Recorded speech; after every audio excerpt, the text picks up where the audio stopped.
கர்த்தராகிய இயேசு கிறிஸ்து நல்லவர். கர்த்தருடைய பரிசுத்த நாமம் மகிமைப்படுவதாக. எஸ்ராவின் புத்தகம் 7வது அதிகாரம் 6வது வசனத்தை வாசிக்கலாம். எஸ்ராவின் புத்தகம் 7ஆம் அதிகாரம் 6வது வசனம். இந்த எஸ்ரா இஸ்ரவேலின் தேவனாகிய கர்த்தர் அருளின மோசேயின் நியாயப்பிரமாணத்தினாலே தேறின வேதபாரகனாய் இருந்தான். அவனுடைய தேவனாகிய கர்த்தருடைய கரம் அவன் மேல் இருந்ததினால் அவன் கேட்டவைகள் எல்லாம் ராஜா அவனுக்கு கொடுத்தான். கர்த்தருடைய பரிசுத்த நாமம் மகிமைப்படுவதாக. இந்த எஸ்ரா கேட்டவைகள் எல்லாம் ராஜா கொடுத்தானாம். காரணம், கர்த்தராகிய இயேசு கிறிஸ்துவினுடைய கரம், அவருடைய தேவனாகிய கர்த்தருடைய கரம் இந்த எஸ்ராவின் மேல் இருந்ததினாலே இந்த எஸ்ரா என்னென்னலாம் ராஜாவினிடத்தில் கேட்டானோ அதையெல்லாம் ராஜா கொடுத்தான். அதுக்கு காரணம் என்னவென்றால், இந்த எஸ்ரா தேறின வேதபாரகன். நியாயப்பிரமாணத்தில், கர்த்தர் கட்டளையிட்ட நியாயப்பிரமாணத்தில், இஸ்ரவேலின் தேவனாகிய கர்த்தர் அருளின மோசேயுடைய நியாயப்பிரமாணத்திலே இந்த எஸ்ரா ஒரு தேறின வேதபாரகனாக இருந்தபடினாலே கர்த்தருடைய கரம் இந்த எஸ்ராவின் மேலே நிலைத்திருந்தது. இந்த எஸ்ரா எதெல்லாம் போய் ராஜா கிட்ட கேட்குறானோ அதெல்லாம் ராஜா கட்டளையிட்டு இந்த எஸ்ராவுக்கு கொடுக்கிறார். இன்றைக்கும் அன்பான தேவஜனமே, நீங்கள் எல்லாரும் போயிட்டு கவர்மெண்ட்டில் அல்லது உங்களுடைய கம்பெனியில், உங்களுடைய ஆஃபீஸில் அல்லது உங்களுடைய பிஸ்னஸில் நிறைய காரியங்களை போயிட்டு நிற்கிறீங்க. இதெல்லாம் கிடைக்குமா, எனக்கு கிடைக்காதா அப்படின்னு சொல்லி. ஆனால் ஒரு ராஜா, அதுவும் இஸ்ரவேலின் ராஜா அல்ல, அவன் அந்த நேரத்தில் பார்த்தீங்கன்னா மேதிய பெர்சிய ராஜா. இந்த மேதிய பெர்சிய ராஜாவாக இருக்கக்கூடிய அந்த தேசத்தில் இருக்கக்கூடிய அந்த ராஜா ஒரு இஸ்ரவேலன். இவன் ஒரு அகதி. சொல்லப்போனால் அவங்களுடைய பார்வையில் ஒரு அகதி, ஒரு கேப்டிவிட்டியில் இருக்கக்கூடிய ஒரு அடிமைகள் மாதிரி வச்சுங்களேன். அப்படிப்பட்ட இந்த எஸ்ரா கேட்டதையெல்லாம் இந்த ராஜா கொடுக்கிறார். அதற்கு காரணம் என்னவென்று சொன்னால், அவருடைய தேவனாகிய கர்த்தருடைய கரம் இந்த எஸ்ராவின் மேலே இருந்ததுனால அவங்களுக்கு என்னென்னலாம் கேட்டதெல்லாம் கொடுத்தான். இன்றைக்கும் நம்முடைய தேவனாகிய கர்த்தருடைய கரம் நம்மேல் இருக்கிறது. கர்த்தராகிய இயேசு ராஜாவுடைய நாமத்தில் நீங்கள் எதெல்லாம் கேட்குறீங்களோ, நீங்கள் எதெல்லாம் உங்களுக்கு வேணும் என்று நீங்கள் நிற்கிறீங்களோ எல்லாவற்றையும் தேவன் கட்டளையிடப் போகிறார். எத்தனை பேர் விசுவாசிக்கிறீங்க? எல்லோரும் ஆமென் சொல்லாமா? எல்லா காரியத்தை நீங்கள் போய் நிற்பீங்க, நீங்கள் போய் கேட்பீங்க, ஐயோ இது கிடைக்குமான்னு. எல்லாம் டிலே ஆகிற மாதிரி இருக்கும். ஆனால் இனி டிலே ஆகாது. ஏனென்றால் கர்த்தராகிய இயேசு ராஜாவுடைய கரம் நம்மில் இருக்கிறது. இந்த வேத பாரகனாகிய எஸ்ரா எப்பொழுதுமே கர்த்தருடைய வேதத்தில் இரவும் பகலும் அவன் தியானமாக இருந்தபடியினாலே, வேதத்தில் இருக்கக்கூடிய ரகசியங்கள் எல்லாம் ஆராய்ந்தபடியினாலே கர்த்தருடைய கரம் அவர் மேலே வல்லமையாக இறங்கினது. சரி, நல்லா கவனிக்கணும். ஒரு மனிதன் மேலே கர்த்தருடைய கரம் இருக்குமேயானால், ஒரு மனிதனுக்குள்ள தேவனுடைய சத்தியம் இருக்குமேயானால், அந்த மனிதன் மேலே கர்த்தருடைய கரம் என்றென்றைக்கும் இருக்கும். கர்த்தருடைய கரம் ஒரு மனிதன் மேலே இருக்குமேயானால் அவன் கேட்டதெல்லாம், அவன் என்னென்னலாம் அறிக்கை செய்கிறானோ, அவன் செய்கிற எல்லா அறிக்கையும் தேவன் அப்படியே வாய்க்க செய்வார். நான் மறுபடியும் சொல்லுகிறேன், கர்த்தருடைய கரம் ஒரு மனிதன் மேலே இருக்குமே ஆனால், நமது கர்த்தராகிய இயேசு கிறிஸ்துடைய கரம் ஒரு மனிதன் மேலே இருக்குமே ஆனால், அவன் என்னென்னலாம் கேட்குறானோ அல்லது அவன் என்னென்னலாம் அறிக்கை செய்கிறானோ அந்த காரியங்கள் எல்லாமே அப்படியே நடக்கும். ஆமேன் சொல்லுங்க பார்க்கலாம். எல்லா ஒரு விசுவாசத்தோடு எல்லா ஒரு ஆமேன் சொல்லுங்க. இன்றைக்கி நீங்கள் என்னென்ன காரியத்தில் அறிக்கை செய்கிறீங்களோ, உங்கள் பிள்ளைங்களை குறித்து நல்ல அறிக்கை செய்வீங்க. என் பிள்ளை இப்படி வரணும், அல்லது உங்கள் பிஸ்னஸை குறித்து, அல்லது உங்களுடைய வேலை வாய்ப்பை குறித்து, அல்லது உங்கள் வீட்டு காரியங்களை குறித்து நீங்கள் அறிக்கை செய்வீர்கள். இந்த அறிக்கை எல்லாம் நீ கேட்ட எல்லாவற்றையும் தேவன் அவனுக்கு அருள் செய்தார். அவன் எல்லாம் ராஜா கொடுத்தான். அதுக்கு காரணம் கர்த்தருடைய கரம் இந்த எஸ்ராவின் மேல் இருந்தது. கர்த்தருடைய கரம் இந்த எஸ்ராவின் மேல் இருந்தது. கர்த்தருடைய கரம்னா என்ன, அதை முதல்ல தெரிந்து கொள்ளுங்க. அப்போ தான் இந்த வல்லமை நமக்குள்ளே புரிய ஆரம்பிக்கும். உபாகமத்தின் புத்தகம் 32வது அதிகாரத்தில் கர்த்தருடைய கரம் என்றால் என்னவென்று சொல்லி 40வது வசனத்தை வாசிக்கலாம். கர்த்தருடைய கரம் வாசிங்க. 40வது வசனம் 32:40. நான் என் கரத்தை வானத்துக்கு நேராக உயர்த்தி நான் என்றென்றைக்கும் ஜீவித்திருக்கிறவர் என்கிறேன். நல்லா கவனிங்க. கர்த்தருடைய கரம் என்றால் என்ன தெரியுமா? இங்கே மோசேயோட கூட கர்த்தர் இங்கே ஒரு பாடலை எழுத சொல்வார். கடைசியாக ஒரு பாடல், தேவன் நடத்தி வந்த அந்த நடத்திப்பை குறித்த ஒரு மகிமையான பாடல். அந்த பாடலிலே கர்த்தர் சொல்லுகிறார், என் கரத்தை நான் வானத்துக்கு நேராக ஏறெடுத்து, நான் என்றென்றைக்கும் ஜீவித்திருக்கிறவர், என்றென்றைக்கும் ஜீவித்திருக்கிறவர் என்று சொன்னால், இப்ப தேவன் எப்படிப்பட்டவர்? சிங்காசனத்தில் வீற்றிருக்கிற தேவன், அதரிசனமான சர்வ வல்லமையுள்ள பிதாவாகிய தேவன் எப்படிப்பட்டவர் என்றால், அவர் நித்தியமும் அழிவில்லாமையும் அதரிசனம் உள்ள ராஜன். ஆனால் ஜீவித்திருக்கிறவர் அப்படின்னா, ஜீவித்திருக்கிறவர் அப்படின்னா அர்த்தம் சொல்லுங்க. நம்ம இப்போ இருக்கிற தமிழ் வேர்டில் சொல்லுங்க பார்க்கலாம். ஜீவித்திருக்கிறவர் அப்படின்னு எது? இது அப்படியே போடுங்க, அந்த டிரான்ஸ்லேஷன் போடுங்க. ஜீவித்திருக்கிறவர் அப்படின்னா அர்த்தம் உயிரோடு இருக்கிறவர். ஆமென் சொல்லுங்க. கர்த்தருடைய கரம் இந்த எஸ்ராவின் மேல் இருக்கிறது என்றால், யாருடைய கரம் இங்கே எஸ்ராவின் மேல் இருந்தது என்றால், என்றென்றைக்கும் ஜீவித்திருக்கிறவர். என்றென்றைக்கும் ஜீவித்திருக்கிறவர் யார் என்றால், அவர் பெரியவர். ஆமென் சொல்லுங்க. அவர் பெரியவர். தேசமே பயப்படாதே, மகிழ்ந்து கலிகூறு, கர்த்தர் பெரிய காரியங்களை செய்வார். இந்த மகிழ்ந்து கலிகூறு என்பது பெரியவராகிய நமது கர்த்தராகிய இயேசு கிறிஸ்துவை அறிவது, ஆராய்ந்து பார்ப்பது. அதுதான் இந்த பெரியவர், அதுதான் கர்த்தருடைய கரம். ஆக கர்த்தர் இங்கே சொல்றாரு, நான் என்றென்றைக்கும் ஜீவித்திருக்கிறவர், என்றென்றைக்கும் ஜீவித்திருக்கிறவர். நமது கர்த்தராகிய இயேசு கிறிஸ்து உலகத் தோற்றத்துக்கு முன்பதாகவே அடிக்கப்பட்டு, அவர் ஜெய கிறிஸ்துவாய், அவர் பிதாவின் குமாரனாய், அவர் என்றென்றைக்கும் நிலைத்திருக்கிறார். பிதாவின் குமாரனாய், தேவனுடைய வீடெங்கும் அவர் உண்மையுள்ள குமாரனாக என்றென்றைக்கும் நிலைத்திருக்கிறார்.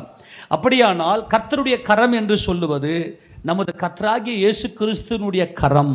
அவருடைய கரம் இந்த எஸ்ராவின் மேல் இருந்ததுனால அவர் கேட்டதை எல்லாம் ராஜா கொடுக்கும்படி அருள் செய்தார். இப்போ நீங்கள் நல்லா மைண்டில் வைத்துக் கொள்ளுங்க, இந்த என்றென்றைக்கும் ஜீவித்திருக்கிறவர் என்பது யார் என்று இன்னும் நம்ம தெளிவாக பார்க்கலாம். வெளிப்படுத்துகிற விசேஷம் 1ஆம் அதிகாரம் 17ஆம் வசனத்தை 18ஆம் வசனத்தை வாசிங்க. வெளிப்படுத்துகிற 1:17-18 வாசிக்கலாம். நான் அவரை கண்டபோது செத்தவனைப் போல அவருடைய பாதத்தில் விழுந்தேன். அப்பொழுது அவர் தம்முடைய வலது கரத்தை என் மேல் வைத்து என்னை நோக்கி பயப்படாதே, நான் முந்தினவரும் பிந்தினவரும் உயிருள்ளவர். அதுதான் ஜீவித்திருக்கிறவர். ஆமென் சொல்லுங்க பார்க்கலாம்.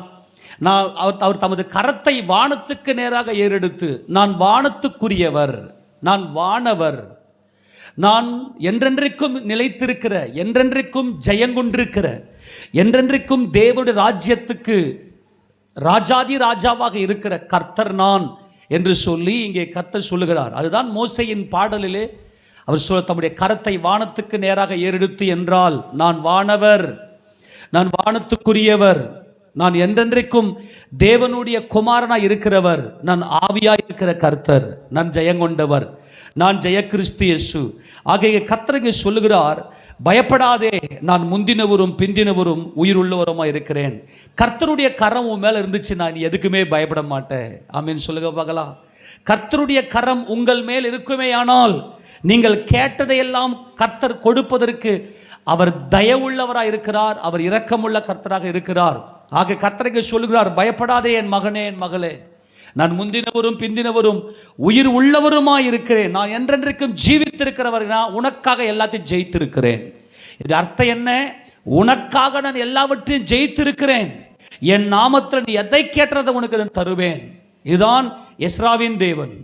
இந்த எஸ்ராவின் தேவனுடைய கரம் எஸ்ராவின் மேலே பூர்ணமாக இருந்தது. அவர் சொல்றாரு, என்றென்றைக்கும் ஜீவித்திருக்கிறவர் என்று சொன்னால் நான் மரணத்தை ஜெயித்தவர் என்று அர்த்தம். தொடர்ந்து வாசிக்கலாம். 18ஆம் வசனம். மரித்தேன், ஆனாலும் இதோ சதா காலங்களிலும் உயிரோடு இருக்கிறேன். ஆமென். நான் மரணத்திற்கும் பாதாளத்திற்கும் உரிய திறவுகோல்களை உடையவராக இருக்கிறேன். கரங்களை ஊற்றி ஆமென் சொல்லாமா? என் சந்தோஷம் மரிச்சிடுமா, அல்லது என் பிஸ்னஸ் மறிச்சிடுமா, என் வேலை மறிச்சிடுமா, அந்த பயம்லாம் எனக்கு இனிமேல் உங்களுக்கு எதுவுமே தேவையில்லை. எல்லா காரியத்தையும் கர்த்தர் கூடவே இருந்து நடத்துவார். ஏனென்றால் கர்த்தருடைய கரம் உங்க மேலே இருக்கிறது. ஆமென் சொல்லுங்களேன். கர்த்தருடைய கரம் உங்க மேலே இருக்கிறது. இது எப்படி, இந்த கரத்தை நாம் எப்படி சம்பாதிப்பது? இது ஒரு பெரிய போராட்டம். கர்த்தருடைய கரம் நம் மேலே வர வேண்டும் என்று சொல்லி நாம் செய்ய வேண்டிய காரியங்கள் எல்லாம் பயங்கர மகத்துவமான காரியம். எப்பொழுது கர்த்தருடைய கரம் ஒரு மனிதன் மேலே இருக்கும், நம்ம என்ன பண்ணணும்னாக்கா, நம்மளுடைய வாழ்க்கையை அலசி பார்க்கணும், சோதித்து பார்க்கணும். நான் கேட்டது எல்லாம் அல்லது நான் அறிக்கை செய்தது எல்லாம் என் தேவன் நடத்துகிறாரா? ஒரு காரியத்தை நான் துவங்குகிறேன், அந்த காரியத்தை அது காரியம் ஸ்டார்ட் பண்ணுறதுக்கு முன்னாடியே முடிஞ்சு போயிடுதா? சில பேர்லாம் பார்த்தோன்னா அப்போ தான் ஸ்டார்ட் பண்ணுவாங்க, அந்த காரியமே வாய்க்காமல்லாம் போயிடும். நல்லா கவனித்து கொள்ளுங்க, உங்கள் மேலே கர்த்தருடைய கரம் இருக்குமே ஆனால் எந்த ஒரு காரியமுமே தடைபடாது. கர்த்தர் செய்ய நினைத்தது ஒன்றும் தடைபடாது. பலத்தினாலும் அல்ல, பராக்கிரமத்தினாலும் அல்ல, என்னுடைய ஆவியினாலேயே எல்லாம் ஆகும் என்று கர்த்தர் சொல்லியிருக்கிறார். அப்போ நீங்கள் உங்களை அப்படியே சோதித்து பார்த்து கொள்ளுங்க. நீங்கள் செய்கிற, நீங்கள் கேட்கிற, அல்லது நீங்கள் உங்கள் வாயில் அறிக்கை செய்கிற எல்லா காரியத்தையும் கர்த்தர் நடத்த வேண்டும், நடத்துகிறார். அப்போ எப்பொழுது இந்த காரியம் நடக்கும் அப்படின்னாக்கா, கர்த்தருடைய கரம் நம்மேல் இருக்கும்போது. கர்த்தருடைய கரம் நம்மேல் இருக்குதுன்னு சொன்னால் நம்ம கேட்ட எல்லாவற்றையும், நம்ம செயல்படுத்துகிற எல்லா காரியங்களையும் கர்த்தரை வாய்க்க செய்வார். எப்பொழுது கர்த்தருடைய கரம் நம்மேல் வந்து நம்மை காக்கும், எந்த ஒரு மரணமும், எந்த ஒரு பாதாளத்தின் வல்லமைகளும் நம்முடைய கிரியைகளை, நம்முடைய காரியங்களை தடை செய்யாதபடிக்கு கர்த்தருடைய கரம் எப்பொழுது நம்மேல் வந்து நம்மை காக்கும் என்று சொன்னால், இந்த எஸ்ரா தேவன் அருளிய நியாயப்பிரமாணத்தில் அவன் தேறினவன்.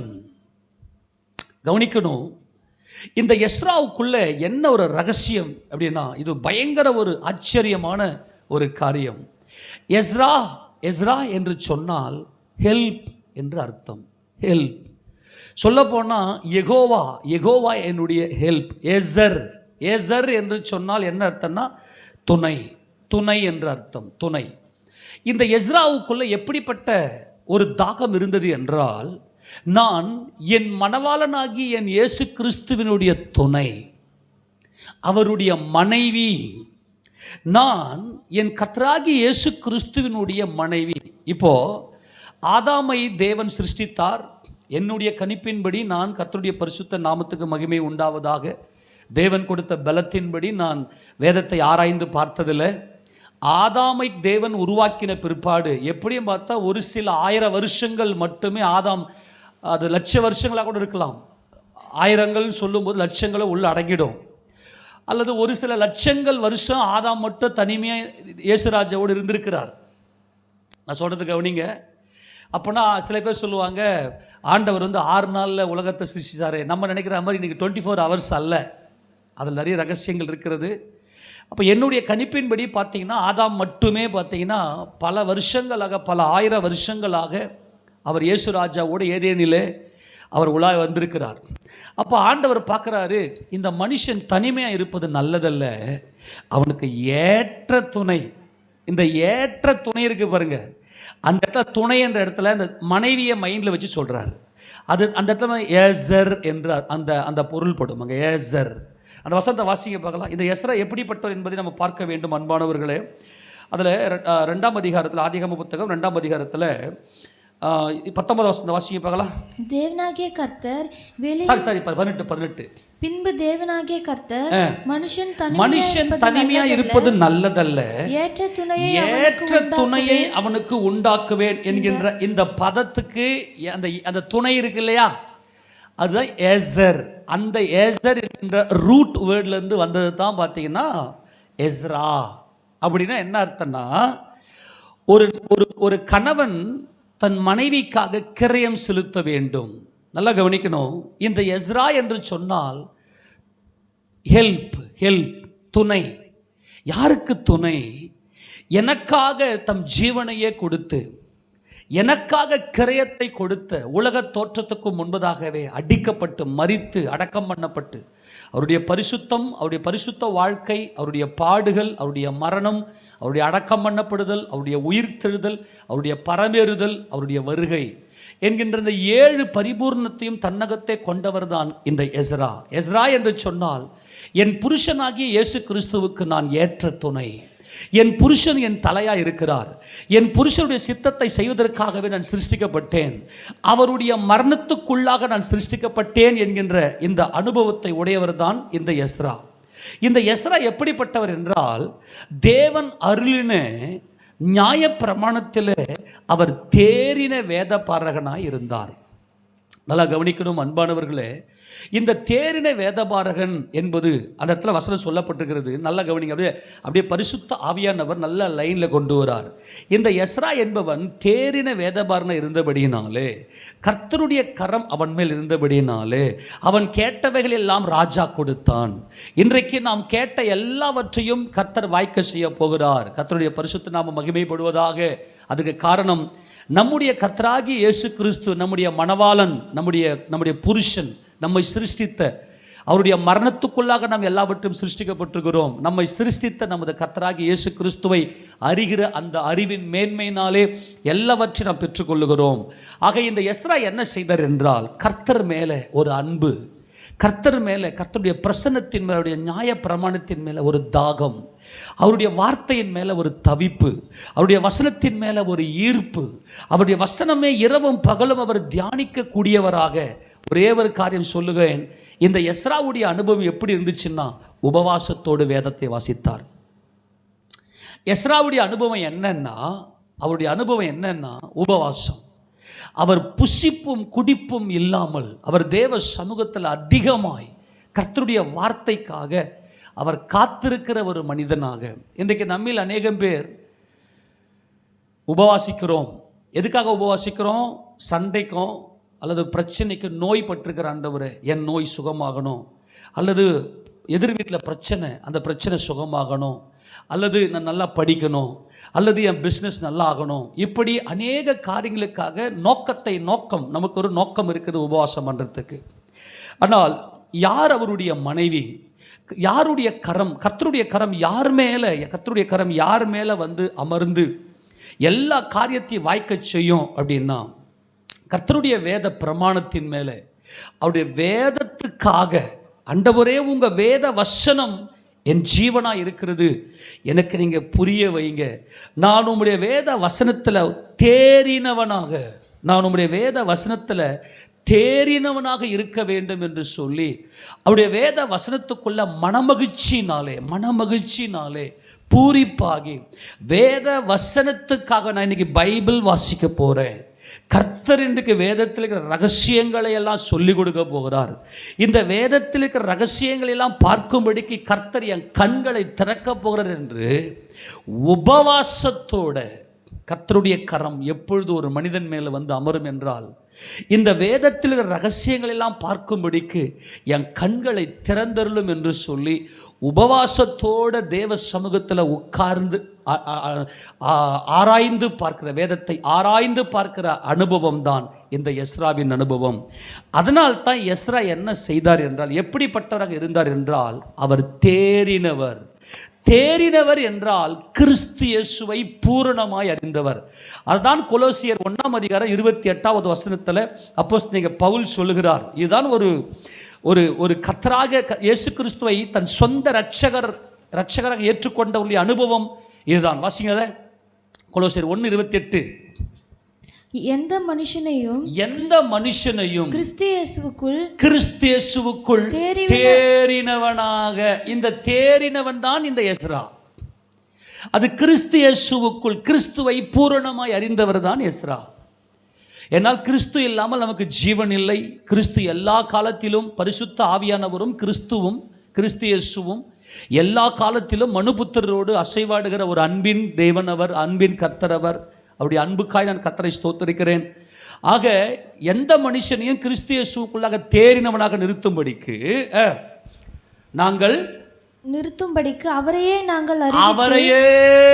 இந்த அவரையே என்பதுதான் எஸ்ராவின் அனுபவம். அவன் தேறின வேதபாரகன் என்றால், இந்த எஸ்ராவுக்குள்ள எப்படிப்பட்ட அனுபவம் என்றால், நான் இப்போ பயங்கரமான ஆச்சரியமான காரியத்தில் சொல்ல போகிறேன். இந்த எஸ்ராவை குறித்து கொஞ்சம் கூர்ந்து கவனிங்க. இந்த எஸ்ராவுக்குள்ள தேறின வேதபாரகன் என்றால், நாங்கள் எந்த மனுஷனையும் கிறிஸ்து இயேசுவுக்குள் தேறினவனாக. இதுதான் தேவனுடைய மீட்பின் திட்டம். தேவனுடைய மீட்பின் திட்டம் என்னவென்று சொன்னால், உலக தோற்றத்துக்கு முன்பதாகவே தேவன் தம்முடைய குமாரனாகிய இயேசு கிறிஸ்துவை நாம் பூரணமாய் அறிந்தவர்களாக, தேறினவர்களாக, பூரண அறிவுடையவர்களாக, பிதாவை முகமுகமாய் தரிசிக்கிற அனுபவம் நமக்குள்ள வர வேண்டும் என்று சொல்லி கர்த்தர் நமக்குள்ள கிறிஸ்துவை அவர் பூரணமாய் கொடுத்தார். ஆக இந்த எஸ்ரா எப்படிப்பட்டவர் என்றால், எந்த மனுஷனையும் கிறிஸ்தேசுவுக்குள்ளாக தேறினவன், கிறிஸ்தேசுவுக்குள் என்கின்ற அனுபவம் தான் இந்த தேறின வேதபாரகன். கிறிஸ்தேசுக்குள்ளாக தேறினவனாக நிறுத்தும்படியாக நாங்கள் அவரையே அந்த அவரையே என்பதுதான் ஒரே புருஷன், அவரையே நாங்கள் அறிவித்து எந்த மனுஷனுக்கும் புத்தி சொல்லி எல்லா ஞானத்தோடும் உபதேசம் பண்ணுகிறோம். நல்லா கவனிக்கணும். ஒரு தேறின வேதபாரகனுடைய அனுபவம் என்னவென்று சொன்னால், கிறிஸ்து இயேசுவை குறித்த ரகசியங்களை முழுவதுமாய் அவன் அறிந்து, ஒரு ரகசியமும் மறைபொருளாக இல்லாமல் எல்லா மறைபொருள்களையும் தன்னகத்தே பெற்றுக்கொண்டு அதை ஏழைகளுக்கு வாரி இறைக்க வேண்டும். வாரி இறைத்தான், ஏழைகளுக்கு கொடுத்தான். அவன் நீதி என்றென்றைக்கும் நிலைத்திருக்கும் என்பதுதான் தேவனுடைய சத்தியம். இவன் என்ன செய்யணும்னாக்கா, இந்த பொக்கிஷம் கிறிஸ்து இயேசுவாகிய அவரை குறித்து அறிகிற அந்த அறிவினுடைய பொக்கிஷத்தை இந்த மண் பாண்டத்தில் அவன் சுமந்து அவன் வாரி இறைக்க வேண்டும், எல்லாருக்கும் போதிக்க வேண்டும். இந்த இந்த இந்த இந்த கிறிஸ்துவை குறித்த அறிவை அறிவதும் அந்த அறிவை எல்லா ஜனங்களுக்கும் போதிப்பதும் என்பதுதான் எஸ்ராவின் ரகசியம். அன்பான தேவஜனமே, நம்முடைய காரியங்கள் எல்லாவற்றையும் கர்த்தர் வாய்க்க செய்கிறார். ஒரு ராஜா கிட்ட போய் கேட்கிறார், அந்நிய ராஜா, அந்நிய தேசத்து ராஜா. அந்த அந்நிய தேசத்து ராஜா கிட்ட போய் நிற்கும் போதே அந்த ராஜா எல்லா காரியத்தையும் வாய்க்க செய்ய கட்டளை என்று சொன்னால், இந்த எஸ்ராவின் மேல எப்படிப்பட்ட தேவக்கரம் இருக்கிறது என்றால், ஒரு புருஷன் தன் மனைவிக்காக யாவையும் செய்து முடிக்கிற அப்படிப்பட்டதான ஒரு மகிமையின் அனுபவம் தான் இந்த எஸ்ராவின் மேல் இருந்தது. இந்த எஸ்ராவுக்குள்ள இப்படிப்பட்ட வல்லமை வருவதற்கு காரணம் என்னவென்று சொன்னால், அவன் அவரையே அந்த அவரையே என்பதுதான் எஸ்ராவுக்கான தேறின வேதபாரகன் என்பதற்கான ஒரு ரகசியம். நல்லா கவனிங்க. வேத ஆராய்ச்சியாளர்கள் அல்லது யூதர்கள் எப்படி வேதத்தை ஆராய்ந்து வேதத்தில் கதாபாத்திரங்களை, வேதத்தில் இருக்கக்கூடிய அந்த அந்த ஆழ்தத்துவங்களை எப்படி அவர்கள் கணிப்பார்கள் என்று சொன்னால், மோசே எங்களுக்கு பிரதானமானவர். மோசேயை நாங்கள் மிக உயர்வாக மதிக்கிறோம். காரணம், மோசே அவர் எங்கள் தலைவன். நாங்கள் மோசேயினுடையவர்கள்.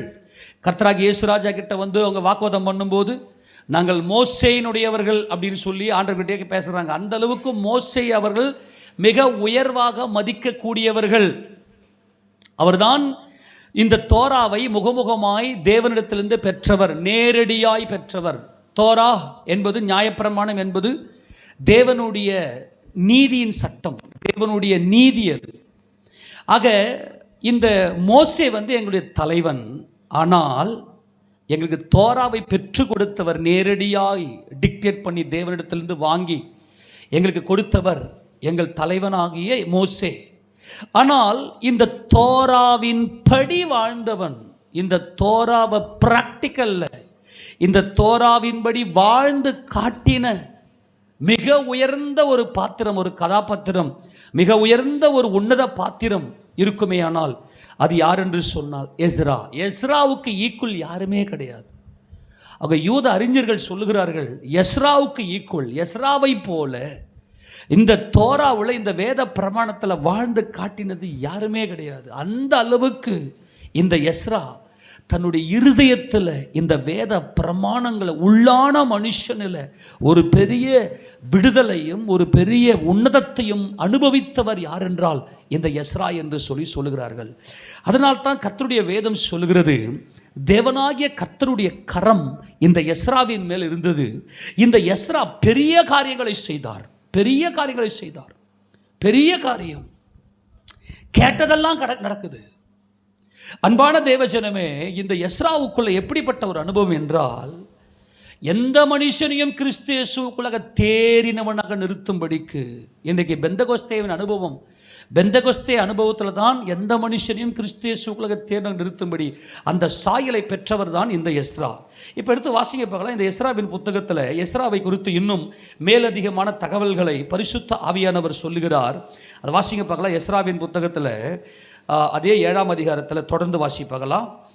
அவனோடு கூட இஸ்ரவேல் புத்திரரிலும் ஆசாரியரிலும் லேவியரிலும் பாடகரிலும் வாசல் காவலரிலும் நிதனீமியரிலும் சிலர் அர்த்தசஷ்டா ராஜாவின் 7ஆம் வருஷத்திலே எருசலேமுக்கு போனார்கள். நல்லா கவனிக்கணும். இந்த எஸ்ரா எப்படிப்பட்டவராக இருந்தார்னா, இதனுடைய பேக்ரவுண்டு கொஞ்சம் நல்லா புரிந்து கொள்ளுங்க. எஸ்ரா எப்படிப்பட்ட சூழ்நிலை வருகிறார். கர்த்தராகிய இயேசுராஜாவுடைய பரிசுத்த நாமம் மகிமைப்படுவதாக. அவர் சமஸ்த இஸ்ரவேலையும் தாவீதை கொண்டு அவர் ஆளுகை செய்தார். சமஸ்த இஸ்ரவேல் என்று சொல்லுவது சியோன் கோட்டையை தாவீது பிடித்ததினாலே தாவீது ராஜாவின் நாட்களில் தான் சமஸ்த இஸ்ரவேல் என்கின்ற அனுபவத்துக்குள்ளே இஸ்ரவேல் வருகிறது. ஏனென்றால் அவர் சியோன் கோட்டையை எபூசியர்கள் கையிலிருந்து கைப்பற்றுகிறார். ஏன்னா சவுல் ராஜாவுக்கு அது தரிசனம் இல்லை. சவுல் ராஜா மனுஷனால் தேர்ந்தெடுக்கப்பட்டவர். ஆனால் தாவீது தாயின் வயிற்றில் உருவாக்கும் முன்னே தேவனால் முன்குறிக்கப்பட்டு வாக்குத்தத்தத்தின்படியான ஒரு பிள்ளையாக வந்து அவர் எருசலேமை சியோன் கோட்டையை அவர் பிடித்து சமஸ்த இஸ்ரவேலுக்கும் அவர் ராஜா என்கின்ற அனுபவத்தில் அவர் வருகிறார். அவர் மேசியாவினுடைய முன் அடையாளம். அவருடைய குமாரனாகிய சாலமோனின் ஆட்சி காலத்தில் ஒரு பெரிய சாம்ராஜ்யம் அங்கே இருந்தது. அங்கே ஒவ்வொருவனும் தன் தன் அத்தி மரத்தினிலும் தன் தன் திராட்சை செடியினிலும் இலைப்பாரி கொண்டிருந்தார்கள். ஒரு மாபெரும் இலைப்பாறுதல். அது மேசியாவின் 1000 வருட அரசாட்சியுடைய சாயல். அத்தோட ராஜ்யம் 2ஆக பிரிந்தது. அத்தோட அப்பயே ஸ்டாப் ஆயிருச்சு இஸ்ரேவேலினுடைய கேலண்டர். இஸ்ரேலுடைய கேலண்டர், அதாவது இஸ்ரேலுடைய கடிகாரம் பார்த்தீங்கன்னா அப்பயே ஸ்டாப் ஆயிருச்சு. சில பேர் தானியேல் புத்தகத்தில் சொல்லுவாங்க, அப்படியே இல்லை. ஏன்னா சமஸ்த இஸ்ரேவேல் தான் தேவனுடைய ராஜ்யம். அதுக்கு பிற்பாடு நேபுகாத் நேச்சாருடைய கையில் 3 படையெடுப்பில் இஸ்ரேவேல் சாம்ராஜ்யமே உடைந்தது. அங்கே இஸ்ரேவேல் யூதா என்று 2 சாம்ராஜ்யம் பிரிந்தது. அப்பொழுது கிமு 605 நல்லா கவனிக்கணும். கிமு 605 ஃபஸ்ட்டு படையெடுப்பு அங்கே அவர் மேற்கொண்டார். அங்கே 605. அதுக்கு பிற்பாடு 597 2வது ஒரு கேப்டிவிட்டி. 3வது கிமு என்ன சொல்கிறதுல கிமு 586 3வது கேப்டிவிட்டியில் வந்து தேவாலயத்தை தீக்கிரையாக்கி, அதான் முக்கியம், தேவாலயத்தை இடித்து போட்டு தேவாலயத்தை தீக்கிரையாக்கி அதை ஒன்றும் இல்லாமல் பண்ணிட்டு போயிட்டு அந்த நேபுகாத் நேச்சார். ஆனால் அதுக்கு பிற்பாடு ஏறக்குறைய 516 கிமு 536 முதல்ல அவங்க 536 கோரேஸ் ராஜா, பெர்சியாவின் ராஜாவாகிய கோரேஸ், பாபிலோன் சாம்ராஜ்யம் முடிந்து மேதிய பெர்சிய சாம்ராஜ்யம் வந்தபோது கோரேஸ் ராஜா 536 கிமு 536 ஒரு கட்டளை கொடுக்கிறார். யாரெல்லாம் போயிட்டு உங்கள் தேவாலயத்தை கட்ட போல போய் கட்டிங்கப்பான்னு. அப்போது யூதாவின் வம்சத்தில், யூதா கோத்திரத்து தாவீது வம்சத்தில் வந்த செருபாபேல் தலைமையில் பிரதான ஆசாரியனாகிய யோசுவா, இவங்க 2 பேரும் சேர்ந்து என்ன பண்ணுறாங்கன்னா வந்து தேவாலயத்தை கட்டுறாங்க. தேவாலயத்தை கட்டிட்டு அது நிறைய பிரச்சனைகளோட ஏறக்குறைய ஒரு 10 வருஷம் வச்சுங்களேன், 20 வருஷம். எனக்கு 36 வராங்க தேவாலயம் கட்டுறதுக்கு. ஆனால் கிமு 516 தான் இவங்க என்ன செய்கிறாங்கன்னா தேவாலயத்தை பிரதிஷ்டையே செய்கிறாங்க. கிமு 516 தான் தேவாலயத்தை பிரதிஷ்டை செய்கிறாங்க. ஆனால் தேவாலயத்தை பிரதிஷ்டை செய்த பிற்பாடும் அந்த தேவாலயம் தேவனுடைய சட்டதிட்டங்களின்படி அது ஒழுங்காக தேவனுடைய ஆராதனை சபையில் தேவ ஆலயத்தில் நடக்கலை, 2ஆம் தேவாலயத்தில் நடக்கலை. எல்லாமே சிதைந்து போன தேவனுடைய ஒழுங்குகள், தேவ ஆராதனை முறைகள் எல்லாமே சிதைந்து போயிருந்த அப்படிப்பட்ட காலகட்டத்தில் எல்லாம் கவனிக்கணும். இது சாதாரண ஒரு விஷயம் அல்ல. இந்த எஸ்ராவின் எழுப்புதல் எல்லாமே சிதைந்து விட்டது. தேவாலயம் சிதைந்து விட்டது. இஸ்ரவேல் சாம்ராஜ்யம் சிதைந்து விட்டது. ஜனங்கள் எல்லாரும் சிதைக்கப்பட்டிருக்கிறார்கள். எல்லாருமே தேவனை அறியவில்லை. தேவனை எப்படி அறிந்து கொள்ள வேண்டும் என்ற எண்ணம் தெரியவில்லை. தேவாலயம் இருக்கிறது, ஆனால் தேவாலயத்தில் எப்படிப்பட்ட ஆராதனை நடக்க வேண்டும் என்கின்ற ஆராதனை ஒழுங்குகள் அப்பொழுது இல்லை. ஆனால் நல்லா கவனிங்க, இந்த எஸ்ரா இந்த தேவாலயம் கிமு 516 அது வந்து மறுபடியும் பிரதிஷ்டை பண்ணப்பட்டது என்று நாம் சொன்னோம். அதே மாதிரி இந்த எஸ்ரா ஏறக்குறைய 458 ஏறக்குறைய பார்த்தீங்கன்னா ஒரு 50-60 வருஷம் கழித்து அவர் என்ன பண்ணுறாருன்னா ஏறக்குறைய அவர் 458 தான் வர்றார். எஸ்ரா என்ன செய்கிறாருன்னா ஒரு பெருங்கூட்ட ஆத்துமாக்களை ஆதாயப்படுத்தி கொண்டு அவர் என்ன செய்கிறாருன்னா தேவாலயத்துக்கு நாங்கள் போகணும், எங்கள் தேவனை எப்படியெல்லாம் நாங்கள் ஆராதிக்க வேண்டும் என்று எங்கள் நியாயப்பிரமாண புஸ்தகத்தில் எழுதியிருக்கிறதோ அதே அந்த பிரமாணத்தின்படியே நாங்கள் எங்கள் தேவனை ஆராதிக்க வேண்டும் என்று சொல்லி அப்பதான் அவர் என்ன பண்றாருன்னா, ஒரு பெருங்கூட்ட ஆத்துமாக்களோடு பொன்னோடும் பொருளோடும் தேவாலயத்தில் இருக்கக்கூடிய அந்த பனி முட்டுகளோடும் கூட அவர் வந்து தான் எஸ்ராவின் காலத்தில் தான் மறுபடியுமாக நியாயப்பிரமாணத்தின்படியான ஆராதனை ஒழுங்குகள் ஆரம்பிக்கப்பட்டது. கரங்களை திறமைன்னு சொல்லாமா? இது எவ்வளவு பெரிய எழுப்புதல் தெரியுமா? அன்பான தேவஜனமே, அப்போஸ்தலன் பவுல் சொல்லுவார், நான் கிறிஸ்துவின் சுவிசேஷம் இன்னொருவருடைய அஸ்திபாரத்தின் மேலே நான் கட்டாதபடிக்கு, நான் கிறிஸ்துவின் சுவிசேஷம் சொல்லப்பட்டிராத இடங்களுக்கு போய் நான் கிறிஸ்துவின் ராஜ்யத்தை ஸ்தாபிக்க நான் வாஞ்சிக்கிறேன். அதுதான் இந்த எஸ்ராவின் அனுபவம். அந்த நாட்களில் பார்த்தீங்கன்னா, எப்படி தேவனை ஆராதிக்க வேண்டும், எப்படி பலி செலுத்த வேண்டும், எப்படி பண்டிகை கொண்டாட வேண்டும், எதுவுமே அறியாதவர்களாக இருந்தார்கள். அந்த நேரத்தில் தான் அவர் ஒரு ஒரு ஒரு கேப்டிவிட்டியில் இருந்து, ஒரு அடிமையின் தேசத்தில் இருந்து அந்த ராஜா கிட்ட தயை பெற்று கொள்ளும்படியாய், அவருடைய தயவுள்ள கரம், கர்த்தருடைய தயவுள்ள கரம் இந்த எஸ்ராவின் மேல் இருக்கும்படியாய் ஒரு தனி மனிதனால மாத்திரமே ஒரு மாபெரும் சாம்ராஜ்யத்தையே கட்ட முடிந்தது. ஒரு தனி மனித எஸ்ரா. இந்த தனி மனிதனுக்குள்ள கர்த்தருடைய கரத்தை பெற்றுக்கொண்டார். அது கர்த்தருடைய மனைவி என்கின்ற அனுபவம் தான் இந்த எஸ்ராவுக்குள்ள. ஏனென்றால் அவருடைய நியாய பிரமாணத்தின் மேல் அவருக்கு இருந்த அந்த வாஞ்சை. அவர் என்ன செய்றாருன்னா, அவனோடு கூட இஸ்ரவேல் புத்திரர்ல, ஆசாரியர்ல, லேவியர்ல, பாடகர்ல, வாசல் காவலர்ல, நிதனேமியர், இவர்கள் எல்லாரும் அர்த்தசஷ்டா ராஜாவுடைய 7ஆம் வருஷம் எருசலேமுக்கு போனாங்க. இப்போ புரிஞ்சு போச்சா பேக்ரவுண்டு? இப்போ தொடர்ந்து வாசிக்க பார்க்கலாம். 5ஆம் மாதத்தில் அவன் எருசலேமுக்கு வந்தான். அது அந்த ராஜாவின் 7ஆம் வருஷமானது. 1ஆம் மாதம் 1ஆம் தேதியிலே அவன் பாபிலோனில் இருந்து பிரயாணமாக புறப்பட்டு 5ஆம் மாதம் 1ஆம் தேதியிலே தன் தேவனுடைய தயவுள்ள கரம் தன் மேல் இருந்ததினால் எருசலேமுக்கு வந்தான். நல்லா கவனிங்க. முதலாவது தன் தேவனாகிய கர்த்தருடைய கரம் இருந்ததினால எல்லாவற்றையும் அங்கே கர்த்தர் வாய்க்கச் செய்தார், எல்லாவற்றையும் கொடுக்க செய்தார்.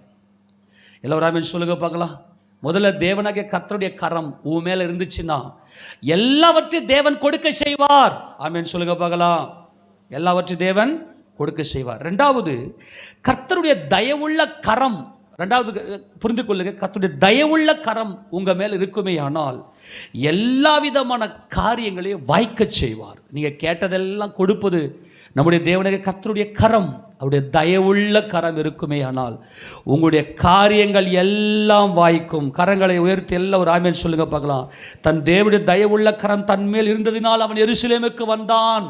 அந்த எருசலேமுக்கு வந்தான் என்பது அது எவ்வளோ பெரிய கண்ணீர். நீங்கள் அலியாஹ் அப்படின்னு சொல்லுவாங்க. இப்போ கூட பார்த்தா அலியாஹ் எப்படி அப்படின்னா, வெளியே சிதறி இருக்கிற இஸ்ரவேலர்கள், யூதர்கள் எல்லாரும் தங்கள் சொந்த நாட்டிற்கு வரும்போது அந்த மண்ணை அவர்கள் கீழே குனிந்து முத்தமிட்டு, ஏனென்றால் எங்கள் தகப்பனாகிய ஆபிரகாம், ஈசாக்கு, யாக்கோபு என்பவர்களுக்கு வாக்குத்தத்தம் பண்ணின பூமி. இந்த ஸ்டேஜை கொஞ்சம் யோசிச்சு பாருங்க.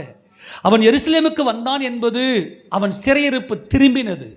நம்முடைய கர்த்தராகிய இயேசு கிறிஸ்துவினுடைய தயவுள்ள கரம் நம்மில் இருக்குமே ஆனால் அந்த தயவுள்ள கரம் அவருடைய தயவுள்ள கரம் நம்மில் இருக்குமே ஆனால் எல்லா விதமான சிறையிருப்பையும் திருப்பி, எல்லா விதமான காரியத்தில் எல்லாம் தடைபட்டு போயிருக்கிற காரியங்கள் எல்லாம் கர்த்தர் வாய்க்க செய்வார். நீங்கள் யோசிச்சு பாருங்க பார்க்கலாம். அன்னைக்கு இருந்த பேக்ரவுண்டை பாருங்க. இஸ்ரவேலுக்கு ஒரு ராஜா, ஒரு நல்ல ராஜா கிடையாது. முழு உலகத்தையும் மேதிய பெர்சியர்கள் ஆளுகை செய்து, இப்போ பெர்சியர்கள் ஆளுகை செய்து கொண்டிருக்கிறார்கள். இப்பொழுது அந்த நேரத்தில் எங்களுக்குன்னு ஒரு ராஜ்யம் இருந்துச்சு. எங்கள் ராஜ்யத்தில் எங்கள் தேவன் பெரியவராக இருக்கிறார், அந்த பெரியவருக்கு நாங்கள் ஆராதனை செய்ய வேண்டும் கேட்கறது எவ்வளோ பெரிய தைரியம் வேணும். அது எப்படி எஸ்ராவால முடிந்தது? எங்கள் தேவனுக்கு நாங்கள் ஆராதனை செய்ய போகிறோம். இப்போ நல்லா கவனிங்க. இங்கே 10ஆம் வசனம் வாசிப்பாங்க. எஸ்ராவை குறித்த ரகசியங்கள் வாசி. 10ஆம் வசனம், கர்த்தருடைய வேதத்தை ஆராயவும். 111ஆம் சங்கீதம் 2ஆம் வசனம் நம்ம வாசித்தோம். கர்த்தர் எங்க சீயோனிலே பெரியவர். அந்த வசனத்தை வாசிக்க பார்க்கலாம். எப்போது நமக்குள்ள மனமகிழ்ச்சி வரும், எப்போது நமக்குள்ள மனமகிழ்ச்சி வரும். அது வாசி. 111ஆம் சங்கீதம் 2ஆம் வசனம், கர்த்தரின் செய்கைகள் பெரியவைகளும், கர்த்தரின் செய்கைகள் பெரியவைகளும், அவைகளில் பிரியப்படுகிற எல்லாராலும் ஆராயப்படுகிறவைகள். இந்த எஸ்ரா கிறிஸ்துவின் மனைவி என்று நான் சொன்னேன். ஏனென்றால் பிரியம், என் பிரியமே நீ ரூபவதி, என் பிரியமே மனமகிழ்ச்சியை உண்டாக்கும், என் பிரியமே நீ எவ்வளவு ரூபவதி. இந்த மனமகிழ்ச்சி, இந்த மகிழ்ச்சி மகிழ்ந்து கலிகூறு. ஏனென்றால் அவர் பெரியவர், என் கர்த்தர் பெரியவர், என்னை பூர்ணமாய் மீட்டு கொண்டவர். என்னை பூர்ணமாய் மீட்டு கொண்டவர். இந்த எஸ்ராவுக்குள்ள இந்த ரகசியம், கர்த்தருடைய கரம். எப்படிப்பட்ட சூழ்நிலையில் எல்லாமே சிதறி இருக்கிற காலகட்டம் அது, எல்லாமே எதிர்மறையாக இருக்கக்கூடிய காலகட்டம் அது, எல்லாமே அடிமைத்தனம், எல்லாமே ஒரு இது வாய்ப்பே இல்லை, நினைத்து கூட பார்க்க முடியாத காரிய. அந்த காலகட்டத்தில் தயவுள்ள கரம், முதலாவது தேவனாகி கர்த்தருடைய கரம், இரண்டாவது அவருடைய தயவுள்ள கரம் கூட இருந்தபடி எல்லா காரியத்தை வாய்க்க செய்தார். அதுக்கு என்ன காரணம் என்று சொன்னால், இந்த எஸ்ராவுக்குள்ள உபவாசத்தோடு தேவனுடைய சமூகத்தில் உட்கார்ந்து வேதத்தை ஆராய்ந்து பார்க்கிற அனுபவம் இந்த எஸ்ராவுக்குள் இருந்ததுனால அவனுடைய தேவனாகிய கர்த்தருடைய கரம் இந்த எஸ்ராவின் மேலே இருந்தது.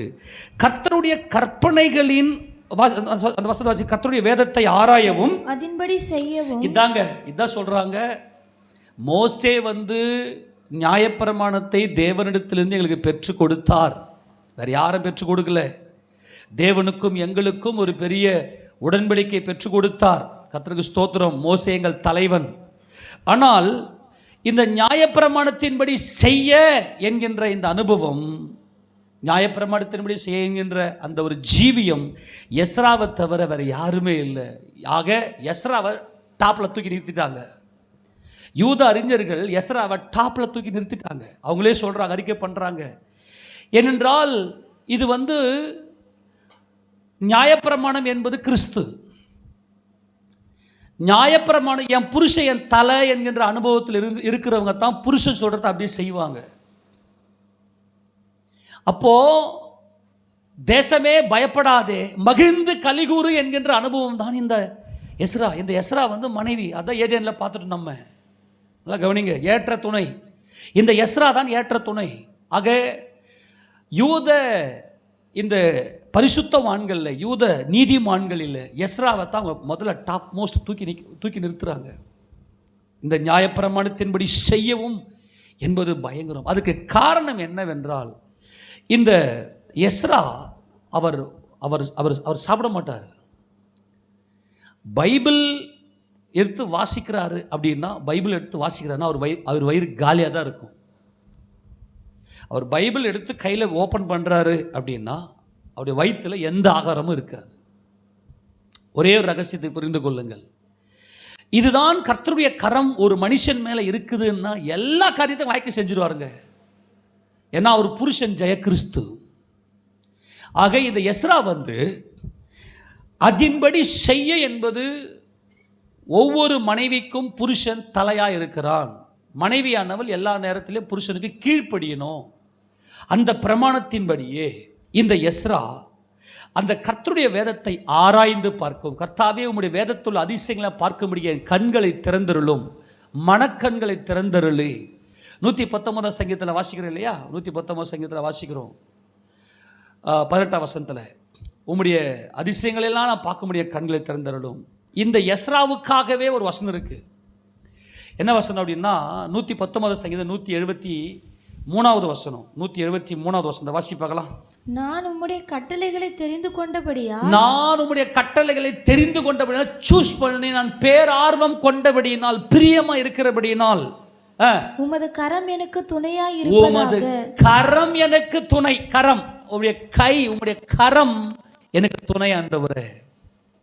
இப்போ சொல்றேன், கர்த்தருடைய கரம்னா என்னது? என்றென்றைக்கும் ஜீவித்திருக்கிறவர். பார்த்துட்டோம். ஆமென் சொல்லுங்க பார்க்கலாம். கர்த்தருடைய கரம் என்னது? என்றென்றைக்கும் வானத்துக்கு நேராக ஏறெடுத்து, வானவர், நான் வானவர், நான் உனக்காக மனிதனானேன். தேவ பக்தியின் ரகசியம் தேவன் மாம்சத்தில் வெளிப்பட்டார். இந்த ரகசியத்தை பூரணமாய் அறிந்தவர் தான் இந்த எஸ்ரா. எஸ்ரா என்ன செய்வார்னா, பைபிள் ஓப்பன் பண்ணாவே வயிறு காலியாக இருக்கும்.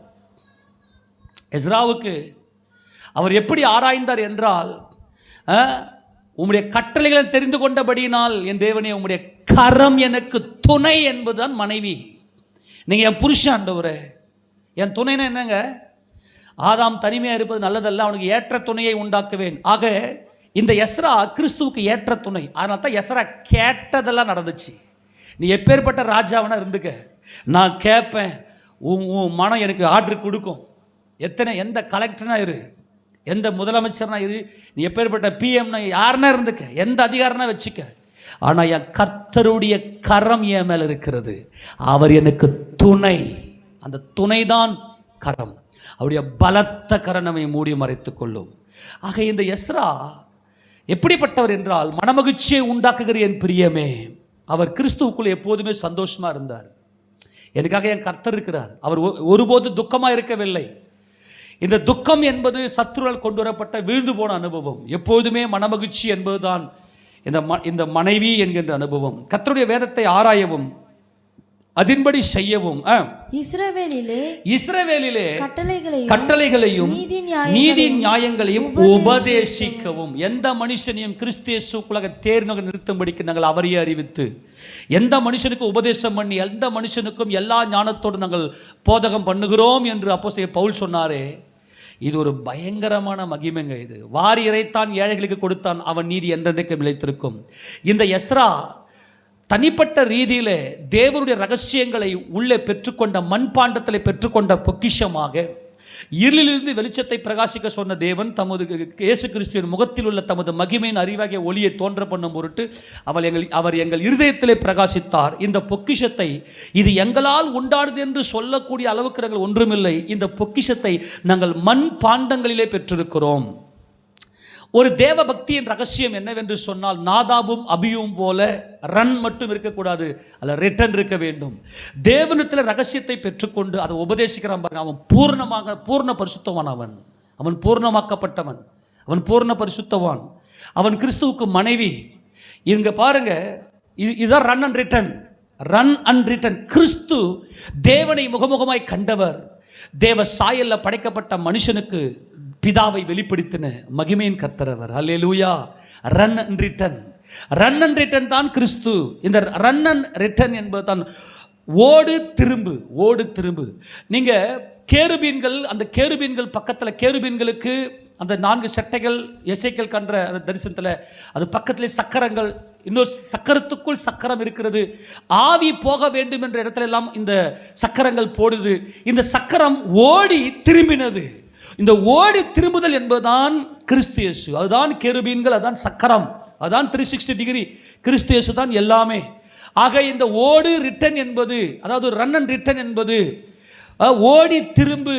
நீ எந்த அளவுக்கு தேவ ரகசியத்தை பெற்றுக்கொண்டிருக்கிறாயோ அந்த அளவுக்கு ஜனங்க உங்ககிட்ட வந்துருவாங்க. கரங்கள் சொல்லாமா? அப்போ இந்த எஸ்ரா என் ஜனங்களுக்கு எப்படி உபதேசம் கொடுத்தா இவங்க கர்த்தரண்டில் திரும்புவாங்க, எந்த அளவுக்கு கிறிஸ்துவை இவங்க ஏற்றுக்கொள்வாங்க, கிறிஸ்துவ எந்த அளவுக்கு ஆராதிப்பாங்க, அது ஒரு பயங்கரமான ரகசியங்க. எல்லாரையும் கிறிஸ்துவ ஆராதிக்க வைக்கிறதுக்கு முன்னாலாம் அப்படியே அழுவேன்.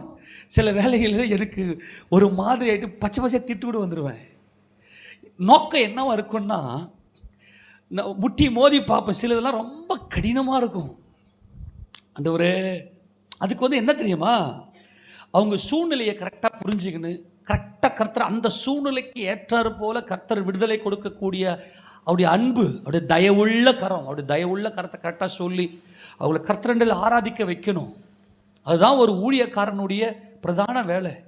அவர் எல்லா இருதயங்களிலும் வாசமாக இருக்க தேவன் விரும்புகிறார். பயங்கர ஆச்சரியங்க இது. மோசேவே தோத்து போயிட்டார். ஏன்னா மோசே கானானுக்குள்ளே பிரவேசிக்கல. ஆமென். மோசே தேவனுடைய பிரமாணங்களை வாங்கினார். ஆனால் யூத ரபிகள் தலைமையில தூக்கி வச்சு கொண்டாடுற ஒரு பாத்திரம் தான் இந்த எஸ்ரா. ஏன்னா அவர் 100% கிறிஸ்துவின் மனைவி, நியாயப்பிரமாணத்தின் உடன்படிக்கைக்குரியவர். காரணம், அவர் உபவாசத்தோட கிறிஸ்துவை அவர் அறிந்து கொண்டார். அங்கே இஸ்ரவேலிலே கட்டளைகளையும் நீதி நியாயங்களையும் உபதேசிக்கவும் எஸ்ரா தன் இருதயத்தை வாசியது. எஸ்ரா தன் இருதயத்தை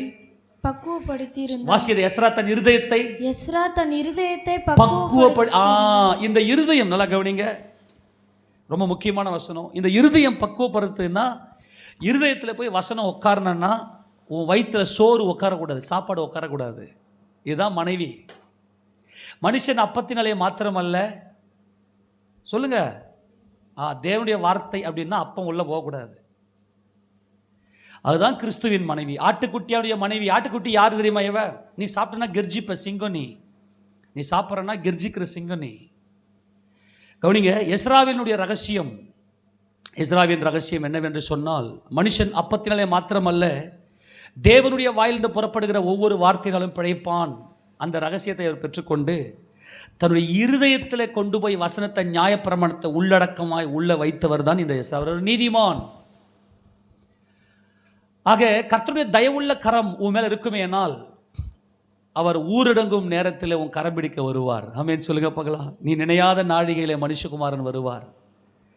எந்த நேரத்திலும் உன் கையை பிடிச்சி கூட்டு போயிடுவார். அவருடைய கரம் உன் மேலே இருக்கணும். அப்படின்னா முதல்ல நீ கேட்டதெல்லாம் உனக்கு வரணும். நீ அறிக்கை செஞ்சதெல்லாம் உனக்கு நடக்கணும். நீ கேட்டதெல்லாம் உன் வாயில் நீ என்னெல்லாம் அறிக்கை செய்கிறியோ அதெல்லாம் உன் புருஷன், உன் கர்த்தராகிய இயேசு கிறிஸ்து அந்த காரியத்தை நடத்துவார். ரெண்டாவது, எல்லா சிறையிருப்பும் திரும்பி உன்னுடைய பூர்வீகத்துக்குள்ள, சியோன் எருசலேம் என்ற மகிமைக்குள்ள அவருடைய தயவுள்ள கரம் உனக்குள்ள இருக்கணும். அப்போது இந்த எஸ்ரா தான் தேறின வேதபாரகன். இவன் பூர்ணமாக்கப்பட்ட எசர், கிறிஸ்துவனுடைய துணை, ஆட்டுக்குட்டியாருடைய மனைவி. இவர் ஆட்டுக்குட்டிய மனைவி என்ற அனுபவத்துக்கு வரணும்னா அந்த வசனத்தை வாசிங்க. மனுஷன் அப்பத்தினால மாத்திரமல்ல, உபாகமம் 8:2 வாசி. நான் உன் தேவனாகிய கர்த்தர் உன்னை சிறுமைப்படுத்தும்படிக்கு தம்முடைய கட்டளைகளை நீ கை கொள்வாயோ கை கொள்ள மாட்டாயோ. உன்னை என்ன பண்ணுவாரா? உன்ன பண்ணுவாரா? கவனிங்க, உன்னை என்ன பண்ணுவாரா? இப்போ உங்கள் ஆத்மாவை, உங்களுடைய ஆத்மாவை நீங்கள் சிறுமைப்படுத்துவீங்க பாருங்கள். உபவாசம் நான் ஏற்கனவே ஆரம்பித்து சொல்லிட்டேன். உபவாசம்னா கடன் பிரச்சனை இருக்குது, ஆண்டவரே உபவாசம் பண்ணலாம், பண்ணுங்க. கர்த்தர் உபவாசத்துக்கு உடனே பதில் கொடுப்பார். ஆண்டவரே குடும்பத்தில் பிரச்சனை, பதில் கொடுப்பார். ஆண்டவரே வேலையில் பிரச்சனை, எனக்கு வேலை கிடைக்கல, பிஸ்னஸில் பிரச்சனை, பதில் கொடுப்பார். உபவாசத்துக்கு பயங்கர பெரிய வல்லமை. ஆனால் அது மனைவி அல்ல. உங்களுக்கு நீங்கள் கேட்டிங்கன்னா கர்த்தர் உபவாசத்தில் கேட்கும்போது கண்டிப்பாக உடனுக்குடன் பதில் கொடுத்துருவார். ஆனால் கர்த்தருடைய பிரமாணத்தை என் இருதயத்துக்குள்ளே கொண்டு போகணும். நான் இருதயத்தில் எனக்கு பயங்கர ஆச்சரியம். நான் அதை மறுபடியும் அந்த நியூஸை எடுத்து பார்த்தேன். நான் ஆச்சரியப்பட்டேன். ஏனென்றால் நான் வேதத்தை ஆராய்ந்து பார்க்கும்போது உள்ளிந்திரியம் என்னன்னு பார்த்தோம். நம்ம ஞாபகம் இருக்கா? ஏம்மா அது இல்லை, உள்ளிந்திரியம் வந்து கிட்னி. நம்ம ஏற்கனவே பார்த்தோம். உள்ளிந்திரியம் வந்து கிட்னி. அதாவது நம்ம அந்த போர்டில் அப்போ அந்த இதில் நான் போட்டிருக்காத கிட்னி, கல்லீரல், குடல், இதயம், 4த்தையும் கொண்டு வந்த அதெல்லாம் பெரிய பிரசங்கம். அப்போ நான் தியானம் பண்ணும்போது எனக்கு பயங்கர இதாக இருந்துச்சு, ஷாக்காக இருந்துச்சு.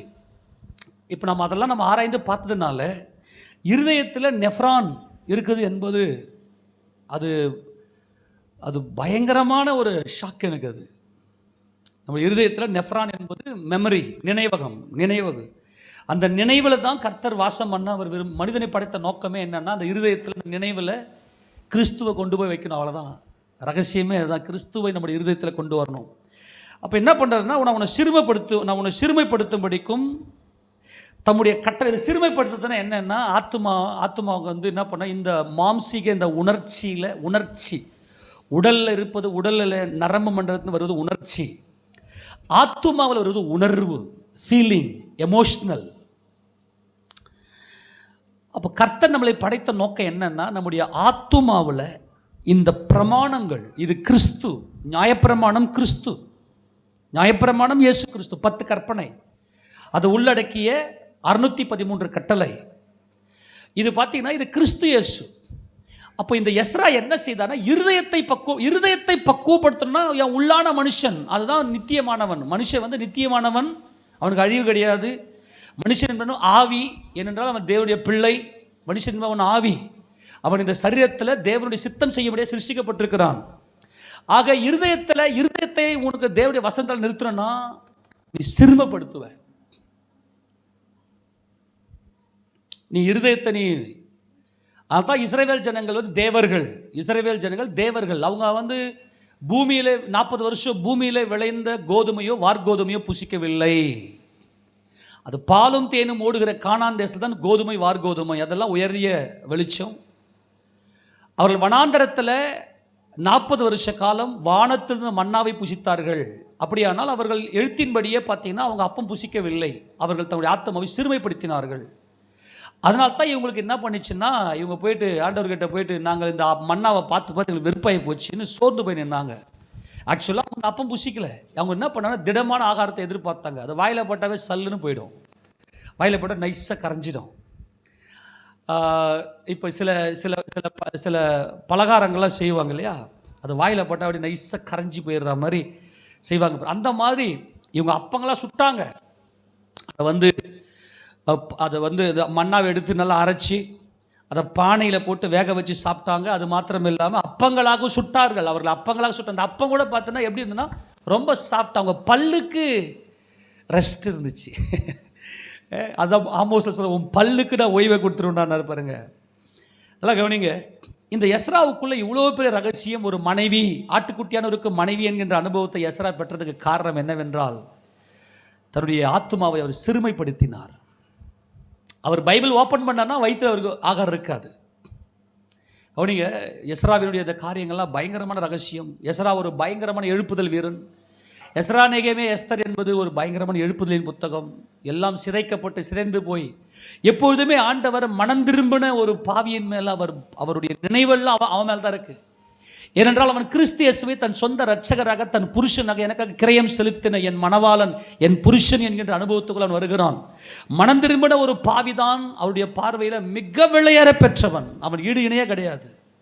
அதுதான் அவர் தேவதூதருக்கு உதவியாக கை கொடாமல் அவர் ஆபிரகாமின் சந்ததிக்கு உதவியாக கை கொடுத்தார். எஸ்ராவுக்குள் இருந்த ஒரு பயங்கரமான ரகசியம் என்னவென்றால், ஃபாஸ்டிங்கில் வேதம் வாசிப்பார். ஆண்டவரே, இந்த வேதம் என் இருதயத்தில் பதிக்க வேண்டும். நீ நல்லா டைட்டாக சாப்பிட்டுட்டு 24 மணி நேரமும் வயிறு நல்லா ஃபில் பண்ணி வச்சுன்னு இருந்தேன்னா ஒரு வசனம் கூட மைண்டில் நினைவில் உட்காராது. மாம்சம் வந்து அவ்வளவு பலவீனமானது, அவ்வளவு வஞ்சகம் உள்ளது. மாம்சம் வந்து வஞ்சகம், நம்மை வஞ்சித்து வைத்திருக்கிறது. ஃபாஸ்டிங் அப்படின்னாக்கா சாப்பிட்றது மாத்திரம் அல்ல. சில பேர் வந்து சாப்பிட்றது மட்டும் ஃபாஸ்டிங் நினச்சிருக்கிறீங்க. ஃபாஸ்டிங் என்றால் கர்த்தரோடு வாசம் பண்ணு, உபவாசம். உபவாசம் என்றால், வாசம் என்றால் அவரோடு வாழ்வது. அதுவும் ஒரு புருஷனும் ஒரு மனைவியும் உறவாடுகிற ஒரு அன்பின் நெருக்கம், அது உபவாசம். உபவாசம்னா சில பேர் நல்லா நான்வெஜ் ரொம்ப பிரியமாக இருப்பாங்க. அவங்க என்ன பண்ணுவாங்கன்னா, இல்லை இது எனக்கு ரொம்ப என் மனசுக்கு ரொம்ப கிளர்ச்சியை கொடுக்குது, எனக்கு நான்வெஜ் எனக்கு வேணாம் அப்படின்னு என் கர்த்தருக்காக நான் ஒதுக்கி வைக்கிறேன் அப்படின்னு மனசார ஒதுக்கி வைப்பாங்க. அது மனசு. சில பேர் நான்வெஜ் ஒதுக்குவாங்க. சில பேர் ட்ரெஸ்ஸை ஒதுக்குவாங்க. எனக்கு வந்து இந்த ட்ரெஸ் வந்து ரொம்ப மாம்சத்துக்கு ரொம்ப கொடுக்குது, எனக்கு ட்ரெஸ் வேண்டாம், எனக்கு இந்த கலர் ட்ரெஸ்ஸில் எனக்கு வேண்டாம், நான் ஒயிட்டில் இருக்கிறேன், அது உபவாசம். சில பேர் 6 மணிக்கு தூங்குவாங்க. ஐயோ, நான் ரொம்ப தூங்குறேன், நான் இனிமேல் வந்து 4 மணிக்கு எழுந்துக்க போகிறேன், அந்த தூக்கத்தை கொடுப்பாங்க, அது உபவாசம். அவரோடு வாசம் பண்ணுகிற எல்லாமே உபவாசம்தான். நம்ம எடுக்கிற தீர்மானங்கள், தேவனுக்கென்று தேவனை அறிகிற அறிவுக்காக நம்ம எடுக்கிற தீர்மானங்கள் எல்லாமே உபவாசம்தான். ஆக மனுஷன் அப்பத்தினாலே மாத்திரம் அல்ல என்பதில் தான் இந்த எஸ்ரா வந்து தேவ ரகசியத்தை பெற்றுக்கொண்டு தன்னுடைய இருதயத்தில் இந்த வார்த்தையை கொண்டு போய் நிறுத்தினார். பயங்கர ஆச்சரியம். இவர் மட்டுமல்ல, இவரை சேர்ந்தவர்களையும் கட்டளைகளையும் அந்த நியமங்களையும் கை கொள்ளும்படி உபதேசித்தார். இது ஒரு சாதாரண ஒரு அனுபவம் அல்ல. ஆண்டவரே, வசனம் இப்படி இருக்குது, இதை நான் கடைபிடிக்கிறேன், என் சகோதரர்களும் இதை கடைபிடிக்கணும் ஆண்டவரே, இந்த வசனத்தில் நடக்கணும், இந்த வசனத்தின்படி நடக்கணும். அதாங்க எஸ்ரா. அப்போ எஸ்ராவால் எப்படி இதை முடிஞ்சதுன்னா, இருதயமே வந்து பிரமாணத்துக்கு உட்பட்டு உடன்படிக்கையில் அவர் தம்மை அர்ப்பணித்து கொண்டார். அப்போது நான் உன்னை சிறுமைப்படுத்தும்படிக்கு தம்முடைய என்னுடைய கட்டளைகளை கை கொள்ளுவாயோ கை கொள்ள மாட்டாயோ என்று அவர் உன்னை சோதித்து உன் இருதயத்தில் உள்ளதை நீ அறியும்படிக்கும் உன்னை இந்த 40 வருஷம் அளவு வனாந்தரத்தில் நடத்தி வந்த எல்லா வழியையும் நினைப்பாயாக. இதவருங்க இந்த வசனத்தில் தேவ பக்தியின் ரகசியம் இருக்கு. இப்போ நம்ம வந்து பாவி அப்படின்னு நம்ம எப்போ உணர முடியும்னா, நம்ம பாவம் செய்வோம். நல்ல கவனிங்க, பாவம் செய்வோம். இது பாவம் என்று நம்முடைய மனசாட்சிக்கும் தெரியும். நம்முடைய மனசாட்சியை குத்தும். நம்மளை மனசாட்சி குத்தும் போது நம்முடைய ஆத்மா சொல்லும், ஆமாம் ஆமாம் இது பாவம் தான். ஆனால் உள்ளுக்குள்ளே அந்த இடத்துல ஒரு பொய்யின் ஆவி ஒன்று உள்ளே இருக்கும். அது என்ன பண்ணோன்னா, என் இருதயத்தில் இருக்கிறத நான் அறிந்து கொள்ளாதபடிக்கு என்னை தடை செய்யும். அதை முறிக்கிறவர் தான் பரிசுத்த ஆவியானவர். பரிசுத்த ஆவியானவர் வந்து வசனத்தை வச்சு உன்னை அடிச்சு வேலை செய்வார். பரிசுத்த ஆவியானவர் இருந்தால் மட்டும்தான் எனக்கு உள்ள இருக்கிற துர்குணத்தை நான் கண்டுபிடிச்சி தேவனுக்கு அர்ப்பணிக்க முடியும்.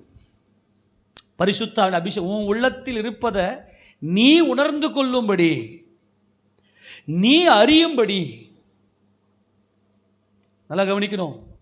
நமக்கு நல்லா கவனிங்க. இப்போ கூட பாருங்களேன், அப்படியே நீங்கள் கண்ணை மூடி ஒரு 10 செகண்டு கண்ணை மூடினீங்கன்னாவே நீங்கள் செஞ்ச பாவம் எல்லாம் உங்களுக்கு தெரியும். செஞ்சு தானே? அப்படி பாவி, நான் எங்கே பாவம் செஞ்சேன்னுவ? நீ பாவி தானே? நான் யாருக்கு என்ன துரோகம் பண்ணேன்? அப்படியே நம்முடைய இருதயத்தை கடினமாக்குற ஒரு பொல்லாத ஒரு வஞ்சகத்தின் ஆவி தான் மனிதனுக்குள்ளே வந்துருச்சு. அப்போ எப்பொழுது ஒரு மனிதன் தன்னை பாவி என்று தேவனுக்கு அர்ப்பணிப்பான் என்றால், பரிசுத்த ஆவியின் அபிஷேகத்தை பெற்று பரிசுத்த ஆவியால் ஆட்கொள்ளப்படும் போது அவர் பாவத்தை குறித்தும் நீதியை குறித்தும் நியாயத்தீர்ப்பை குறித்தும் கண்டித்து உணர்த்துவார். உலகத்தை கண்டித்து உணர்த்தும். ஆமாம் ஆண்டவரே, நான் இந்த பாவம் செஞ்சுருக்கிறேன், எனக்குள்ளே இந்த எண்ணங்கள்லாம் இருக்குது ஆண்டவரே அப்படின்னு. அவன் தாங்க நீதிமான். பாவம் செய்யாதவன் எவ்வளோ அன்புள்ள தெய்வம். கரங்களை ஊற்றி சொல்லுங்க பார்க்கலாம். நீ பாவிடா, இவ்வளோ பாவம் உனக்குள்ளே இருக்குது, நீலாம் தண்டனைக்குரியவன் தள்ளினார்னாக்கா முதல்ல நான் தான் போயிருப்பேன். ஆமேன்னு சொல்லுங்க பார்க்கலாம். ஃபஸ்ட் ஆல் நான் அவுட்டு. டேய், நீ பாவம் செஞ்சுருக்கிற, இவ்வளோ பாவத்தோடலாம் நீ என்கிட்ட வர முடியாது அப்படின்ற ஒரு எண்ணம் மட்டும் தேவனுக்கு இருந்துச்சுன்னா முதல் விக்கெட்டு நான் தான், அவுட், காலி. நான் நிற்க கூட முடியாது. ஆனால் என் தேவன் எவ்வளோ இரக்கமுள்ளவர். அவர் என் உள்ளத்தில் இருக்கிற அந்த எண்ணங்கள், அந்த பாவத்தின் அகோரத்தினாலே வரக்கூடிய, மாம்சத்தினாலே வரக்கூடிய அந்த பாவங்களை உணர்ந்து கொள்ளும்படி, உன் இருதயத்தில் இருக்கிறத நீ அறிந்து கொள்ளும்படி நான் உன்னை இந்த வனாந்தரத்தில் நடத்தி வந்த எல்லா வழியும் நினைப்பாயாக. ஒவ்வொரு ஸ்டேஜும் நான் யார் என்று எனக்கு வெளிப்படுத்தி காண்பிக்கிறவர் தான் என் தெய்வம். அவர் நல்லவர். அல்லேலூயா. ஆமாண்டவரே, இப்படிப்பட்ட இந்த இடத்துல இப்படி பேசிட்டேன், அந்த இடத்துல இப்படி பேசியிருக்கக்கூடாது, அங்கே அப்படி செஞ்சுட்டு ஆண்டவரே. நம்ம ஆட்கள் என்ன நினைக்கிறதுனாக்கா, ஒரு ஊழியக்காரன் அப்படியே வானத்துலேருந்து குதிச்சு வந்த மாதிரி பார்க்குறது. எல்லாமே போராட்டமும் ஜெயங்கொள்ளுதல் தான். எல்லாத்தையும் ஜெயிச்சு வந்துட்டோம் ஏசப்பா நாமத்துக்கு மகிமையாக. சொந்த பந்தங்கள் அல்லது உலகத்தில் இருக்கிற மற்ற பாவங்கள் அல்லது பாரம்பரியங்கள், அப்புறம் தனிப்பட்ட பர்சனலாக இருக்கக்கூடிய நினைவுகள் எல்லாவற்றையும் எப்படி மேற்கொள்ள வேண்டும், உன் இருதயத்தில் என்ன இருக்குது பாரு. ஆமாண்டவரே, அதுக்கு தான் உபவாசம். அதுதான் எஸ்ரா. எஸ்ரா அப்படின்னாலே பார்த்தீங்கன்னா, இருதயத்துக்குள்ளே வசனத்தை கொண்டு போகணும்னா வயிற்றுக்குள்ளே சோறு கொண்டு போகக்கூடாது, வயிற்றுக்குள்ளே போஜனம் இருக்கக்கூடாது. அவன் தான் மனைவி, கிறிஸ்துவுக்கு மனைவி. அவங்க தான் வருகையில் எடுத்துக்கொள்ளப்படுவார்கள். அவர்கள் தான் தயவுள்ள கரம் மேலே இருக்குது, தயவுள்ள கரம் மேலே இருக்கிறது. தொடர்ந்து வாசிக்க பார்க்கலாம். அவர் உன்னை சிறுமைப்படுத்தி உன்னை பசினால் வருத்தி. அல்லேலூயா. கரங்களை தமிழ் சொல்ல மாட்டீங்களா? நான் சொல்கிறதெல்லாம் ஆவிக்குரிய உன்னத நிலையில் கிறிஸ்துவை நீங்கள் சந்திக்கணும். இயேசு கிறிஸ்து வரப்போகிறார், அவரோடு நான் ஒன்றரை கலக்க போகிறேன். அவர் ஆவியாக இருக்கிறார். கிறிஸ்துவுக்குள்ளே நான் தேவனை முகமுகமாக சந்திக்க போகிறேன். தேவன் மேலே ஒரு வாஞ்சை, தேவன் மேலே ஒரு பற்று, தேவன் மேலே ஒரு ஆசை, தேவன் மேலே ஒரு தாகம், தேவனை நேசிக்கிற தேவ பிரியர். அப்படிப்பட்டவர்கள் தான் பசியினால் வருத்தி. அது கர்த்தரே செய்வார். நீங்கள் யாருன்னா போய் உக்காந்துக்குன்னு, நீங்கள் போய் நானும் ஃபாஸ்டிங் இருக்கு பாருங்க, உக்காந்தீங்கன்னு வச்சுக்க, அப்படி திரும்பி பார்த்த உடனே எங்கடா இருக்கிறோம், நம்ம வேற உலகத்துக்கு போயிட்டோம், 5 நிமிஷம் தான் ஆயிருக்குதுன்ற மாதிரி ஆகிடும் இல்லையா? 5 நிமிஷம் திரும்பி பார்த்து நம்ம நினைப்போம், ஓ நிறைய டைம் போயிடுச்சு. அப்படி திரும்பி பார்த்தோம்னாக்கா 5 நிமிஷம் தான் போயிருக்கு, என்னடா இது, வேற கிரகத்துக்கு எங்கன்னா போயிட்டோமான்ற மாதிரி இருக்கும். அப்போ தேவனே இதை நடத்துவார். உன்னை பசினால் வருத்தி. சில தீனி பண்டாரங்கள் என்ன பண்ணோன்னா, நைட்டில் கொஞ்சம் குறைவாக இருந்துச்சா தூக்கமே வராது, நல்லா டைட்டாக சாப்பிட்டுட்டு என்ன பண்ணுறது. சில பேர் பார்த்தீங்கன்னாக்கா டிஃபன் ஐட்டம் சாப்பிட்டாங்கன்னா, எங்கேயாச்சும் போய் டிஃபன் கிஃபன் சாப்பிட்டாங்கன்னா அவங்களுக்கு தூக்கமே வராது. அதெல்லாம் எப்படி பயன்படுத்தலாம் தெரியுமா? ஆனால் என்ன பண்ணுறது இல்லைன்னா, ஐயோ டிஃபன் ஐட்டமே நமக்கு வேண்டாம், நல்லா தின்ட்டு தூங்கணும். நல்ல ஆரோக்கியமானதை கூட சாப்பிட்லாம், நல்ல டிஃபன் ஐட்லேயே கூட நல்ல உடலுக்கு ஆரோக்கியமானதெல்லாம் இருக்குது. நமக்கு அதெல்லாம் மைண்டு போகாது. நல்ல கார்போஹைட்ரேட் எது, அந்த சோறை தின்னுபிட்டு வெள்ளை அது ஒயிட் பாய்சன், அதை மட்டும் சாப்பிடக்கூடாது. அப்போ என்ன பண்ணுறதுன்னா, நல்லா கவனிங்க, இதை தான் எஸ்ராவுடைய ஜீவியம். எஸ்ராவுடைய ஜீவியம் என்னன்னா,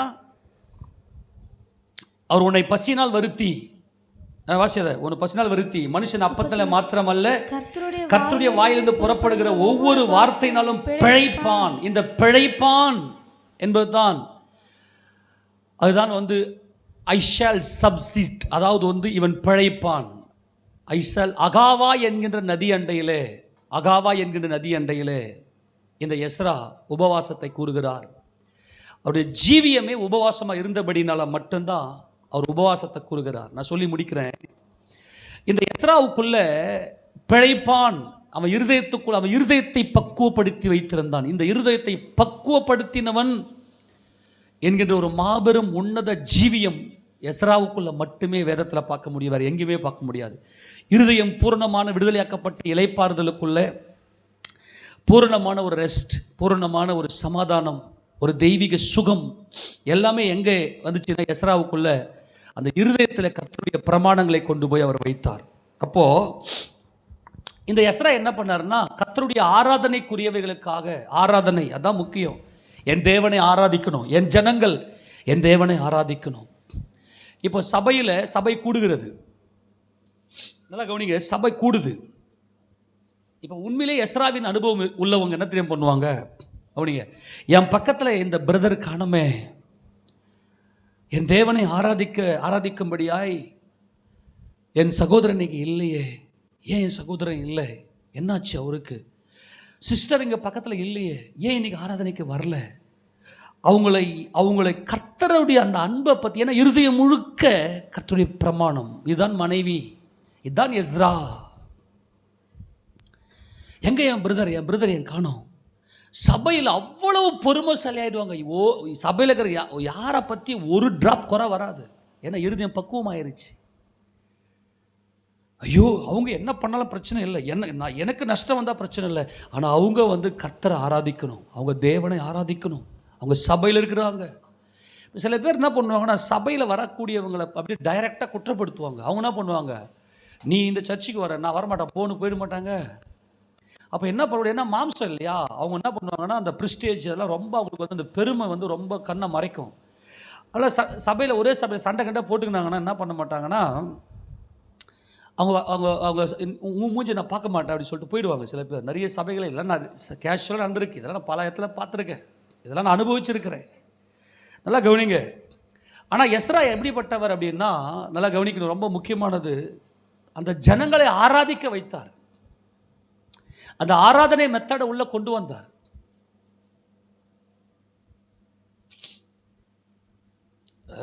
சரி வாசிங்க அந்த வசந்த எஸ்ரா 8ஆம் அதிகாரம் திருப்பிங்களேன்.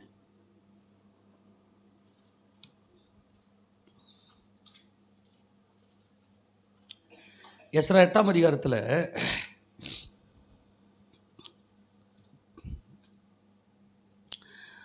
21ஆம் வசனம் வாசிப்பாங்களா. அப்பொழுது நாங்கள் எங்கள் தேவனுக்கு முன்பாக எங்களை தாழ்த்துகிறதற்கும் எங்களுக்காகவும் எங்கள் பிள்ளைகளுக்காகவும் எங்கள் சகல பொருள்களுக்காகவும் செவ்வையான வழியை தேடுகிறதற்கும் நான் அங்கே அந்த அகாவா நதி அண்டையிலே உபவாசத்தை கூறினேன். சாதாரணமாக எடுத்த உடனே உபவாசம் பண்ண முடியாது. இப்போ இவர் என்ன பண்ணுறாருன்னா, வழியிலிருந்து அங்கே என்ன பண்ணுறாங்கன்னா, அங்கே பாபிலோன்லேருந்து வராங்க, பாபிலோன்லேருந்து எருசலேமுக்கு வராங்க. வரும்போது எத்தனை கொள்ளைக்காரர்கள், எத்தனை பரிகாரர்கள் கூட்டங்கள் வழியில் நிற்பாங்க. அந்த நாட்களில் கொள்ளையடிக்கிற கூட்டங்கள்லாம் பயங்கரமாக இருப்பாங்க. இவங்க என்ன பண்ணுறாங்கன்னா, ஆராதனை பொருட்கள் எல்லாம் எடுத்துன்னு வராங்க. ஏன்னா தேவாலயம் கட்டப்பட்டுருச்சு, ஆராதனை முறை இன்னும் வரல. ஜனங்கள்லாம் பார்த்தீங்கன்னா ஒரு தேவாலயம் மட்டும் சும்மா இருக்குது, அது ஒரு ஜஸ்ட் ஒரு பொருளாக மட்டும் இருக்குது, அது உண்மையான நிலை இல்லை. தேவன் எவ்வளோ துக்கப்பட்டிருப்பார். தேவாலயத்தை கொடுத்தது எதுக்குன்னா தேவனை ஆராதிப்பதற்கு தான். ஆனால் இந்த அர்த்தசஷ்டா ராஜா என்ன செய்கிறாருன்னா, இந்த ஆராதனைக்குரியவர்களுக்கு, நான் சுருக்கமாக மட்டும் வாசிங்க, 7ஆம் அதிகாரத்தை வாசிங்க பார்க்கலாம். 7ஆம் அதிகாரத்தை அந்த வசனம் மட்டும் வாசிங்க. 19 வாசி பார்க்கலாம். 7:19. உன் தேவனுடைய ஆலயத்தின் ஆராதனைக்காக உனக்கு கொடுக்கப்பட்ட பனிமூட்டுகளையும். எதுக்காக இந்த பனிமூட்டு கொடுக்கப்பட்டது? இது புரிஞ்சு கொள்ளுங்க. எஸ்ராவினுடைய நோக்கம், என் ஜனங்கள் என் கர்த்தரை ஆராதிக்க வேண்டும். அல்லேலூயா சொல்லுங்க பார்க்கலாம். என் ஜனங்கள் என் தேவனை ஆராதிக்க வேண்டும். சொல்லுங்க, என் ஜனங்கள் என் தேவனை அவரை பாடி துதிக்கணும். இயேசு கிறிஸ்து எங்கள் ராஜா என்று சொல்லி அவரை பாடி துதித்து அவருடைய மகிமையை ஜனங்களுடைய இருதயத்துக்குள்ளே கொண்டு வர வேண்டும். அன்பான தேவ ஜனமே, அதுக்கு தான் பவுல் சொல்லுவார், சபையில் கிறிஸ்துவும் பாவத்தை மன்னிச்சது போல நீ உன் சகோதரனுடைய பாவத்தை மன்னிச்சிடறா. அவனை நீ குற்றப்படுத்தினா அவன் பலவீனமான ஆத்மா சர்ச்சுக்கு வர மாட்டான், ஓடி போயிடுவான். இப்போ நான் என்ன பண்ணுறதுன்னா, அப்போல்லாம் முன்னாடிலாம் பார்த்தோன்னா டைரெக்டாக சொல்லி விட்ருவேன், ஏய் நீ என்ன வசனத்தை என்ன கேட்ட, நீ என்ன இப்படி பண்ணுறேன்னு சொன்ன உடனே அப்போல்லாம் கொஞ்சம் நல்லா திடனாக இருந்தீங்க, நேசித்தீங்க, சபை நேசித்தீங்க, நீங்களாம் எல்லாத்தையும் பொறுத்துக்கின்னு உள்ளே இருந்தீங்க. ஆனால் பலவீனமான ஆத்துமாக்கள் என்ன செய்யும் அப்படின்னா, அந்த பெருமை, ஏன்னா பிசாசு வந்து பெருமைக்கு சொந்தக்காரன். அவன் என்ன பண்ணுவான், சண்டை கண்டை வந்துட்டு ஏதாவது பிரச்சனை வந்துச்சுன்னா ஓடி போயிடுவாங்க. ஆனால் என்ன நடக்கும்னாக்கா, அந்த இரத்தப்பழி வந்து ஓடி போயிட்டாங்களா அவங்க நரகத்துக்கு போயிடுவாங்க. அவங்கள ஓட வச்ச உங்கள் மேலே தான் அந்த இரத்தப்பழி வந்துடும். அதுக்கு தான் சொல்லுவேன், சபையில் வந்து சண்டை கண்டை போட்டுறாத, பலவீனமான ஆத்மா ஓடி, பலமுள்ள ஆத்மா வந்து எனக்கு இயேசுராஜா தேவை, அவர் பாவிகளை நேசிக்கிறது, நான் ஒரு பாவியாக இருக்கிறேன், எனக்கு உபதேசம் தேவை அப்படின்னு பலமுள்ள ஆத்மா எவ்வளவு நடந்தாலும் ஸ்ட்ராங்காக நின்றுடும். ஆனால் பலவீனமான ஆத்மா என்ன பண்ணிடுனாக்கா, என்ன விக்கிரக ஆராதனை. விக்கிரகம்னா என்னது? இந்த உடலை ஆராதிக்கிறதா விக்கிரகம், இந்த உடல் பெருமையை ஆராதித்தா விக்கிரக ஆராதனை, பெருமை தான் விக்கிரகம். அப்போ அந்த ஆத்மா என்ன பண்ணுன்னா ஓடி போய்டும். ஆனால் இந்த எஸ்ரா தேவனை ஆராதனை செய்ய வேண்டும்னு ஒரு பெரிய கூட்டத்தை திரட்டி தேவாலயத்தில் நடக்க வேண்டியத முறைகளின்படி லேவியர்கள், ஆசாரியர்கள், நிதனீமியர்கள் என்றால் யார் என்றால், தாவீதுடைய ஆட்சி காலத்தில் தாவீதுடைய பிரபுக்களும் எல்லாம் ஒன்று சேர்ந்து நிதனீமியர்கள் என்று லேவியர்களுக்கு ஹெல்ப்பாக, லேவியர்கள் ஆசாரியர்களுக்கு உதவி செய்வார்கள், ஆனால் நிதனீமியர்கள் லேவியர்களுக்கு உதவி செய்வார்கள். இந்த முறைகளில் இருக்க எல்லா டீமையும், ஆலயத்தில் இருக்கக்கூடிய அத்தனை டீமையும் ரெடி பண்ணி அவங்களுக்கு போதிச்சு எப்படியெல்லாம் தேவனை ஆராதனை செய்ய வேண்டும், பாடகர் குழு எப்படியெல்லாம் சுரமண்டலம், தம்புரு, மேலதாளம், கைத்தாளம் எல்லாவற்றையும் எப்படி நாம் வாசிக்க வேண்டும் என்றெல்லாம் சொல்லி நல்லா பக்காவாக ட்ரெயின் அப் பண்ணி தேவனுடைய இருதயத்துக்கேற்ற ஒரு ஆராதனை. இந்த அர்த்தசஷ்டா ராஜா இந்த எஸ்ராவை கூப்பிட்டவர் அழைத்தார். இந்த எஸ்ராவை இந்த ராஜா அறிந்திருந்தார். இந்த ராஜா அறிந்திருந்து அவர் சொல்றாரு பாருங்களேன், உன் தேவனுடைய ஆலயத்தின் ஆராதனைக்காக உனக்கு கொடுக்கப்பட்ட பனிமுட்டுகளையும் எருசலேமின் தேவனுடைய சந்நிதியில் ஒப்புவிக்க கடவாய், எடுத்துன்னு போயிட்டு உன்னுடைய தேவாலயத்தில் வச்சுக்கோ. இது ஒரு பெரிய லெட்டர். இது எங்கேருந்து இந்த லெட்டரை வந்து எஸ்ராவுக்கு எழுதுவார் அப்படின்னா, 13ஆம் வசனம் 12ஆம் வசனம் வாசிப்பாக்கலாம். 12ஆம் வசனம் எப்படி அழைக்கிறாரு பாருங்க எஸ்ராவை இந்த ராஜா அர்த்தசஷ்டா. ராஜாதி ராஜாவாகிய அர்த்தசஷ்டா பரலோகத்தின் தேவனுடைய நியாய நியாய பிரமாணத்தை போதிக்கிற உத்தம வேத பாரகனாகிய எஸ்ரா என்னும் ஆசாரியனுக்கு, அல்லேலூயா சொல்லுங்க பார்க்கலாம். அவர் யார்? அவரு இந்த எஸ்ரா ஒரு மனைவி. எஸ்ரா வந்து கிறிஸ்துவுக்கு ஒரு மனைவி. பரலோகத்தின் தேவன் அப்படின்னாவே கிறிஸ்து இயேசு. பரலோகத்தின் தேவன் என்றால் அவர் மரித்து அடக்கம் பண்ணப்பட்டு இதோ தம்முடைய கரத்தை அவர் வானத்துக்கு நேராக ஏறெடுத்து, பரத்துக்கு நேராக ஏறெடுத்து, நான் என்றென்றைக்கும் ஜீவித்திருக்கிறவர் என்று உபாகம் 32:40 வாசித்தோம். பரலோகத்தின் தேவன், அவர் வானவர், அது கிறிஸ்து இயேசு. இங்கே கிறிஸ்து இயேசுவுக்கு அங்கே சொல்ற பரலோகத்தின் தேவனுடைய நியாயப்பிரமாணத்தை போதிக்கிற உத்தமி. அதான் சொல்லிட்டேன், இந்த எஸ்ரா ஒரு உத்தமி, தன் புருஷனாகிய கிறிஸ்துவுக்கு எல்லா காலத்திலும் கீழ்ப்படுகிற உத்தமி, உத்தம வேதபாரகனாகிய எஸ்ரா என்னும் ஒரு பிரதான ஆசாரியன். இவர் ஆரோனுடைய வம்சத்தில் வந்த ஆரோனுடைய குமாரன். இந்த எஸ்ரா ஆரோனுடைய வம்சத்தில் வந்தவர். அந்த வசனத்தையும் 7ஆம் அதிகாரம் அப்படியே 1 நீங்கள் வாசித்து வந்தீங்கன்னாக்கா 5ஆம் வசனத்தை வாசிக்க பார்க்கலாம். இவன் அபிசுவாவின் குமாரன், இவன் பினகாசின் குமாரன், இவன் எலியாசரின் குமாரன், இவன் பிரதான ஆசாரியனான ஆரோனின் குமாரன். ஆக ஆரோனின் குமாரனாகிய எலியாசர் பெற்றெடுத்த பினகாசுக்கு கர்த்தர் நித்திய ஆசாரிய பட்டத்தை கொடுத்தாரே, நித்திய உடன்படிக்கை கொடுப்பேன் என்று கொடுத்தாரே, அது எஸ்ராவில் தான் வந்து முடிந்தது. என்னாகும் 25ஆம் அதிகாரத்தில் இந்த பினகாஸ் எனக்காக பக்தி வைராகம் பாராட்டினவன், என்னுடைய நியாய பிரமாணத்துக்காக விபச்சாரம் செய்யாதிருப்பாயாக என்பது தேவகுமாரனாகிய இயேசு கிறிஸ்துவினுடைய பிரமாணம். ஆக இந்த இஸ்ரவேலின் பிரபுக்கள் எல்லாம் விபச்சாரம் செய்து பொல்லத பாவத்தை ஈடுபட்டு கொண்டிருந்த போது கர்த்தருடைய வாதை இஸ்ரவேலிலே ஒரு பயங்கரமான 24,000 பேர் செத்தார்கள். கர்த்தருடைய வாதை அந்த முழு ஜனங்களையும் அழித்து கொண்டிருந்தது. அந்த நேரத்தில் பெனகாஸ் எழுந்து ஒரு ஈட்டி எடுத்து கொண்டு போய் அந்த விபச்சாரம் செய்த அந்த பிரபு, இஸ்ரவேலுடைய பிரபுவும் அவள் ஒரு ராஜகுலத்தை சேர்ந்தவள், அந்த விபச்சாரம் செய்த அந்த பெண்மணி, அவங்க 2 பேரையும் சேர்த்து வச்சு ஒரே குத்தி அங்கே கர்த்தருக்கென்று பக்தி வைராக்கியம் பாராட்டினபடினாலே இந்த பெனகாசுக்கு நித்திய உடன்படிக்கை, நித்திய ஆசாரிய பட்டத்தை நான் உங்களுக்கு தருவேன் என்று கர்த்தர் சொன்னாரே, அந்த நித்திய ஆசாரிய பட்டத்தினுடைய பரிபூரணம் தான் இந்த எஸ்ரா. இந்த எஸ்ராவின் மேலே இப்படிப்பட்ட ஒரு அபிஷேகம் இருந்தபடினாலே அவன் ஒரு உத்தமன் என்கின்ற தேவனுடைய வேத நியாயப்பிரமாணத்தை ஆராய்ந்து தன்னுடைய இருதயத்தில் நியாயப்பிரமாணத்தை பக்குவப்படுத்தி ஜனங்களை அந்த நியாயப்பிரமாணத்தில் வாழச் செய்த ஒரு உத்தம பிரதான ஆசாரியன். இவர் ஒரு பிரதான ஆசாரியன், ஒரு உத்தம பிரதான ஆசாரியன். கதோல் கொஹன். இந்த கதோல் என்பது தான் பெரியவர். அவர் பெரிய காரியங்களை செய்கிறவர்.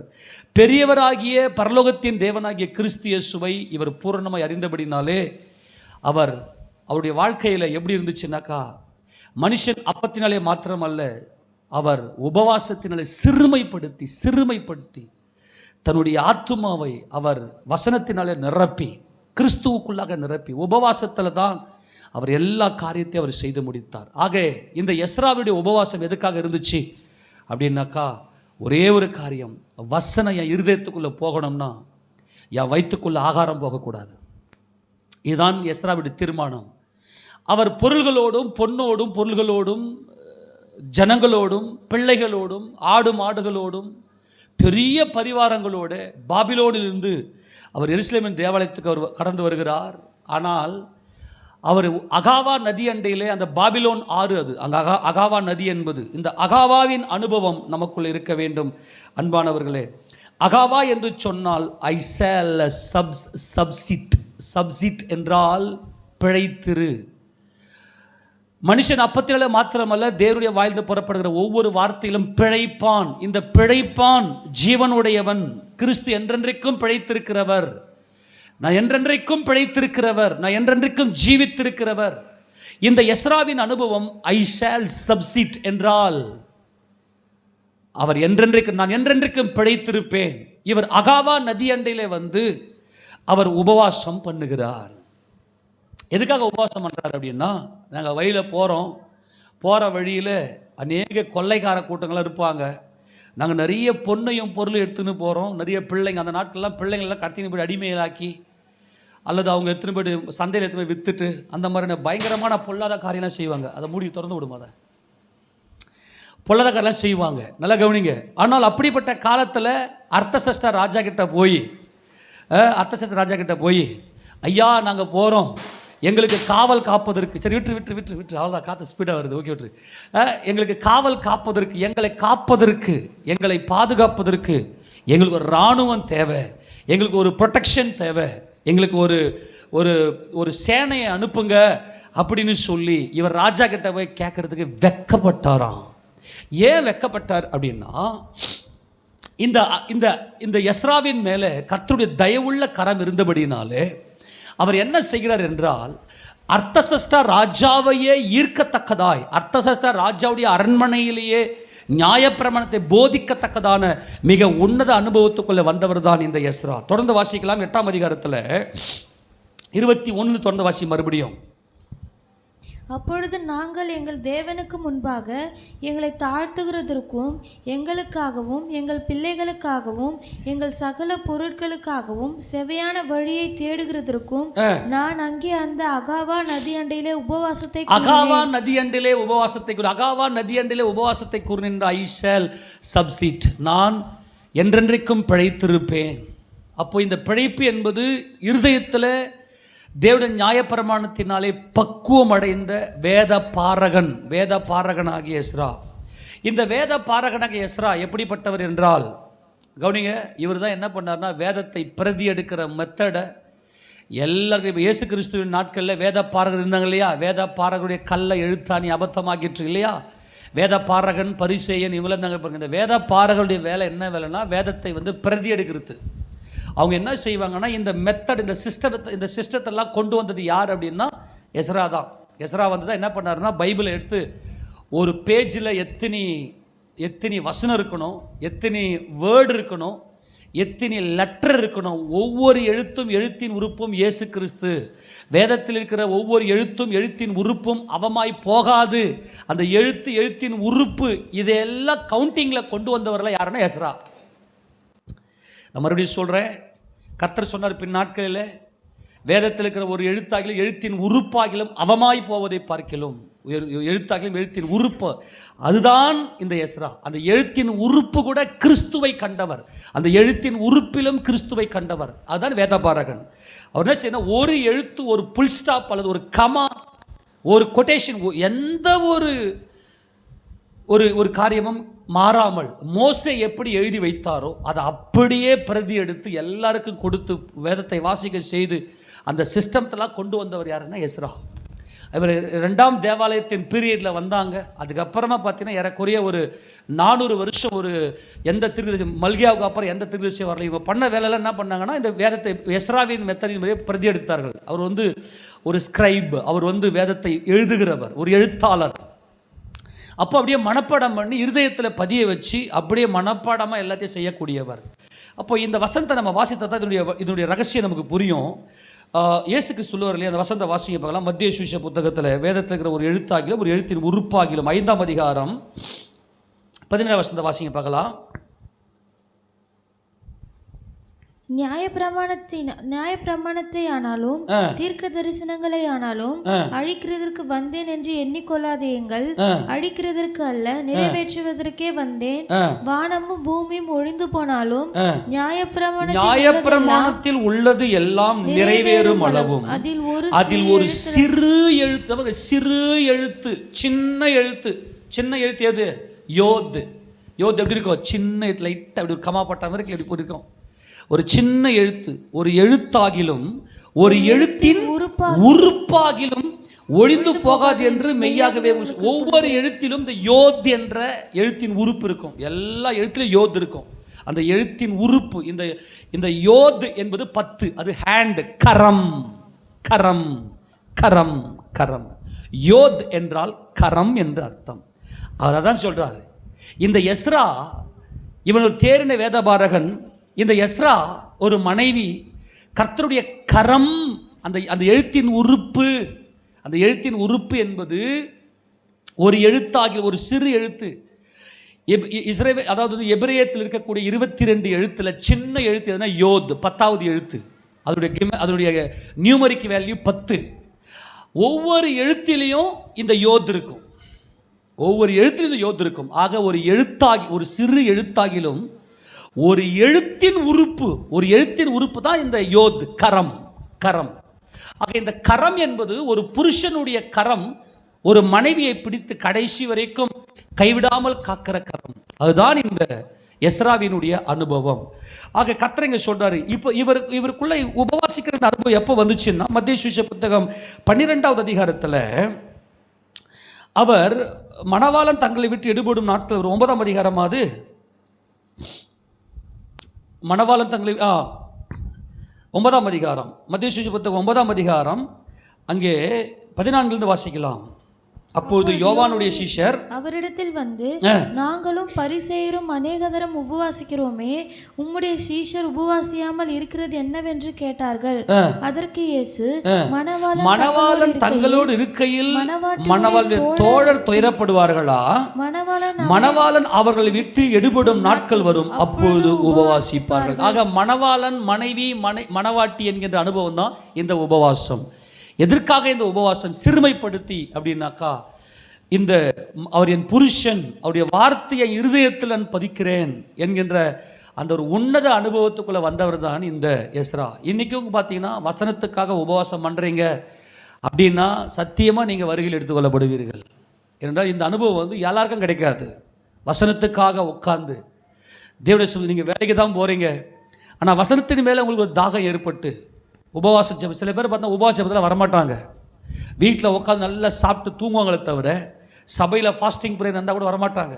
இவங்களுக்கெல்லாம் இந்த சத்தியங்கள்லாம் இப்போ ஒன்றும் விளங்காது. நான் என்ன சொல்கிறேன்னா, உங்களுக்குள்ளே எப்படி இருக்குன்னு பாருங்கள். உபவாசம் என்பது வயிற்று நல்லா காலி போட்டு வசனத்துக்காக. ஞாயிற்றுக்கிழமை ஆராதனைக்கே சாப்பிட்டு வர ஆளாக இருக்கிறாங்க இல்லையா? ஞாயிற்றுக்கிழமை எத்தனை சாப்பிட்டு வரீங்க? சாப்பிட்டு வரலாம், கை தூக்கும் போகலாம்.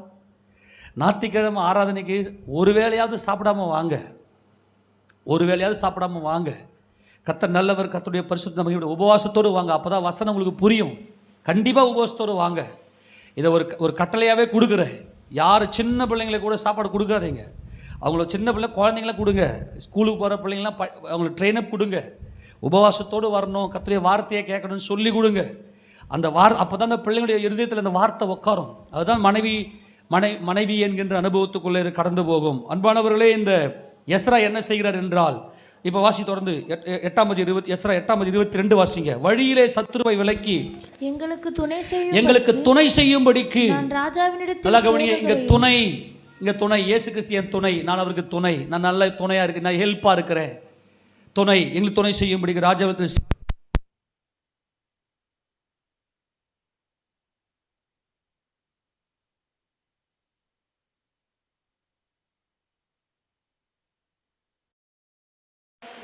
நல்லா கவனிங்க.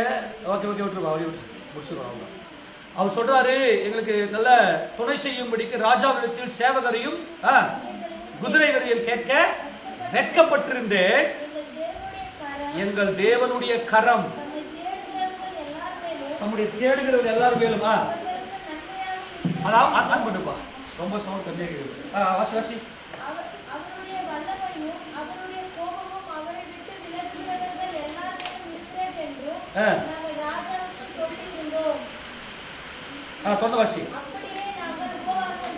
அப்படியே நாங்கள் உபவாசம் பண்ணலாம். கவனிங்க, இந்த எஸ்ரா என்ன பண்ணியிருந்தாருன்னா, வழியிலே சத்ருவை விலக்கி எங்களுக்கு துணை செய்யும்படிக்கு நான் ராஜாவிடத்தில் சேவகரையும் குதிரை கேட்க வெட்கப்பட்டிருந்தேன். எங்கள் தேவனுடைய கரம், எல்லா கரம் தேவைன்னு சொல்லுங்க பார்க்கலாம். அந்த கரம் தான் யோத். ஒரு வேதத்தில் இருக்கிற ஒரு சிறு எழுத்து, அது யோத். அந்த கரம் அந்த சிறு எழுத்தாக்கிலும் எழுத்தின் உறுப்பாக ஒவ்வொரு எபிரேய எழுத்திலும் இந்த யோத் இருக்கும். அப்போ இங்க கர்த்தர் சொல்றாரு, அந்த சிறு எழுத்தின் உறுப்பாகிலும் அழிந்து போகாது என்று கர்த்தர் சொல்றாரு. அதே மாதிரி வெட்கப்பட்டிருந்தேன், எங்கள் தேவனுடைய கரம் தம்மை தேடுகிறவர்கள் எல்லார் மேலும் அவர்களுக்கு நன்மையாக இருக்கிறது என்றும். யாரெல்லாம் கர்த்தரை தேடுறாங்களோ அவர்களுக்கு அவர்கள் மேல கர்த்தருடைய கரம் நன்மையாக இருக்கிறது. கரம் சொல்லுங்க. கர்த்தரை தேடுகிற உங்க மேல கர்த்தருடைய தயவுள்ள கரம் உங்களுக்கு நன்மையை கொடுக்கும். எல்லா விதமான நன்மையான காரியங்களையும் உங்களுக்கு தேவன் கொண்டு வருவார். கர்த்தருடைய பரிசுத்த நாமம் மகிமைப்படுவதாக தொடர்ந்து வாசிக்கும் போது, அவருடைய வல்லமையும் அவருடைய கோபமும் அவரை விட்டு விலகுகிறவர்கள் எல்லாருமே இருக்கிறது என்றும் நாங்கள் ராஜாவுக்கு சொல்லியிருந்தோம். எவ்வளவு பெரிய சுவிசேஷையாகுது! இந்த எஸ்ராவின் இருதயத்துக்குள்ள தேவனுடைய நியாயப்பிரமாணம் இருந்தபடினாலே எல்லாருக்கும் சுவிசேஷத்தை அறிவிக்கிற அந்த ஒரு அனுபவம், எல்லாரும் கர்த்தரை ஆராதிக்க வேண்டும் என்கின்ற அனுபவம், அந்த ஒரு ஆர்வம், அந்த ஒரு தாகம், அந்த ஒரு தவிப்பு, ஒரு ஆத்ம பாரம். ஏனென்றால் பரலோகத்தின் தேவனாகிய இயேசு கிறிஸ்து இல்லாமல் நமக்கு மீட்பு இல்லை என்று அறிந்திருந்தபடினாலே அப்படியே நாங்கள் உபவாசம் பண்ணி எங்கள் தேவனிடத்திலே அவரை தேடினோம். எங்கள் விண்ணப்பத்தை கேட்டல்லார். கரங்களை சொல்லுங்க பார்க்கலாம். அந்த அகாவா நதி அண்டின உபவாசம் பண்ணுகிற இந்த ஒரு மகிமையான அனுபவம் எஸ்ராவுக்குள்ள எப்படி வந்துச்சுன்னா, இந்த எஸ்ரா கிறிஸ்துவுக்கு ஒரு மனைவி என்கின்ற அனுபவத்துல அவருடைய நியாயப்பிரமாணத்தை அப்படியே கற்றுக்கொண்டார். ஜனங்களுக்கு அதை கை கொள்ளும்படி உபதேசித்தார். இந்த ஜனங்கள் எல்லாம் அது நியாயப்பிரமாணத்தின்படியே, அந்த தேவனுடைய பிரமாணங்களின்படியே கற்றுக்கொண்டு கர்த்தரை ஆராதனை செய்தார்கள். அந்த ஆராதனை முறைகள் எல்லாம் ஒழுங்குபடுத்தி தேவனண்டில் ஒரு பெருங்கூட்ட ஆத்மாக்களை அவர் திருப்பினார். அப்படிப்பட்ட ஒரு மகிமையான ஒரு எஸ்ராவின் அனுபவத்தில், ஒரு மனவாட்டின் அனுபவத்தில் கர்த்தருக்கு நம்மை அழைத்திருக்கிறார். அவர் தம்முடைய கரத்தை அவர் பரத்துக்கு நேராக வானத்துக்கு நேராக எடுத்து, நான் என்றென்றைக்கும் ஜீவித்திருக்கிறவர் என்று சொல்லுகிறார். நான் என்றென்றைக்கும் பிழைத்திருக்கிறவர், மரித்தேன் ஆனாலும் இதோ சபாக்களை உயிரோடு இருக்கிறேன், ஆமேன், நான் மரணத்திற்கு பாதகத்திற்கு திறவுகோலை உடையவர்கள் என்று சொன்ன கர்த்தர் இன்னைக்கு நம்மோடு கூட இருக்கிறார். எந்த காரியமாக இருந்தாலும் சரி, நீங்க உபவாசம் பண்ணுங்க. விசேஷமாய் தேவனுடைய பிரமாணங்களுக்காக நீங்க உபவாசம் பண்றீங்க, எந்த பிரச்சனையும் இல்லை. என் பிரச்சனையும் என் மாம்சம் தான். ஆக நான் தேவனுடைய பிரமாணத்தை இருதயத்தை தரிக்கணும்னாக்கா, இந்த வேத வசனம் எனக்கு புரியணும்னு சொல்லி பைபிள் வசனத்தை நீங்க புரிந்து கொள்வதற்காகவே நீங்க உபவாசம் பண்றீங்கன்னா நீங்கள் பாக்கியவான்கள். நீங்கள் தான் எஸ்ரா, நீங்கள் தான் கர்த்தருடைய எஸ்ரா, கர்த்தருடைய மனைவி. உங்களை மீட்கிறதுக்காக கர்த்தர் சீக்கிரமாய் வருகிறார். அதனால எல்லா அவருடைய தயவுள்ள கரம், நம்முடைய கர்த்தராகிய இயேசு கிறிஸ்துவின் அன்புள்ள கரம், நன்மையுள்ள கரம் இன்னைக்கு நம்ம மேல இருக்கிறதுனால உபவாசம் பண்ணுகிற உங்க மேல, உபவாச ஜபத்துக்கு வருகிற, உபவாசத்தோடு தேவ சமூகத்துக்கு வருகிற, உங்க வீட்டுல உபவாசம் பண்ணி ஜெபிக்கிற உங்க மேல அவருடைய கரம் நன்மையாகவே இருக்கிறது. கரங்களை சொல்லாமா? நம்ம எல்லாரும் முழங்கால் படியிட்டு எல்லாரும் கண்களை மூடி ஒருமனப்பட்டு, அன்பின் ஆண்டவரும் இந்த ரட்சகரமாக இருக்கிற எங்கள் மகிமையின் கர்த்தாவே, உங்க பேரன்புக்காய் ஸ்தோத்திரிக்கிறேன்.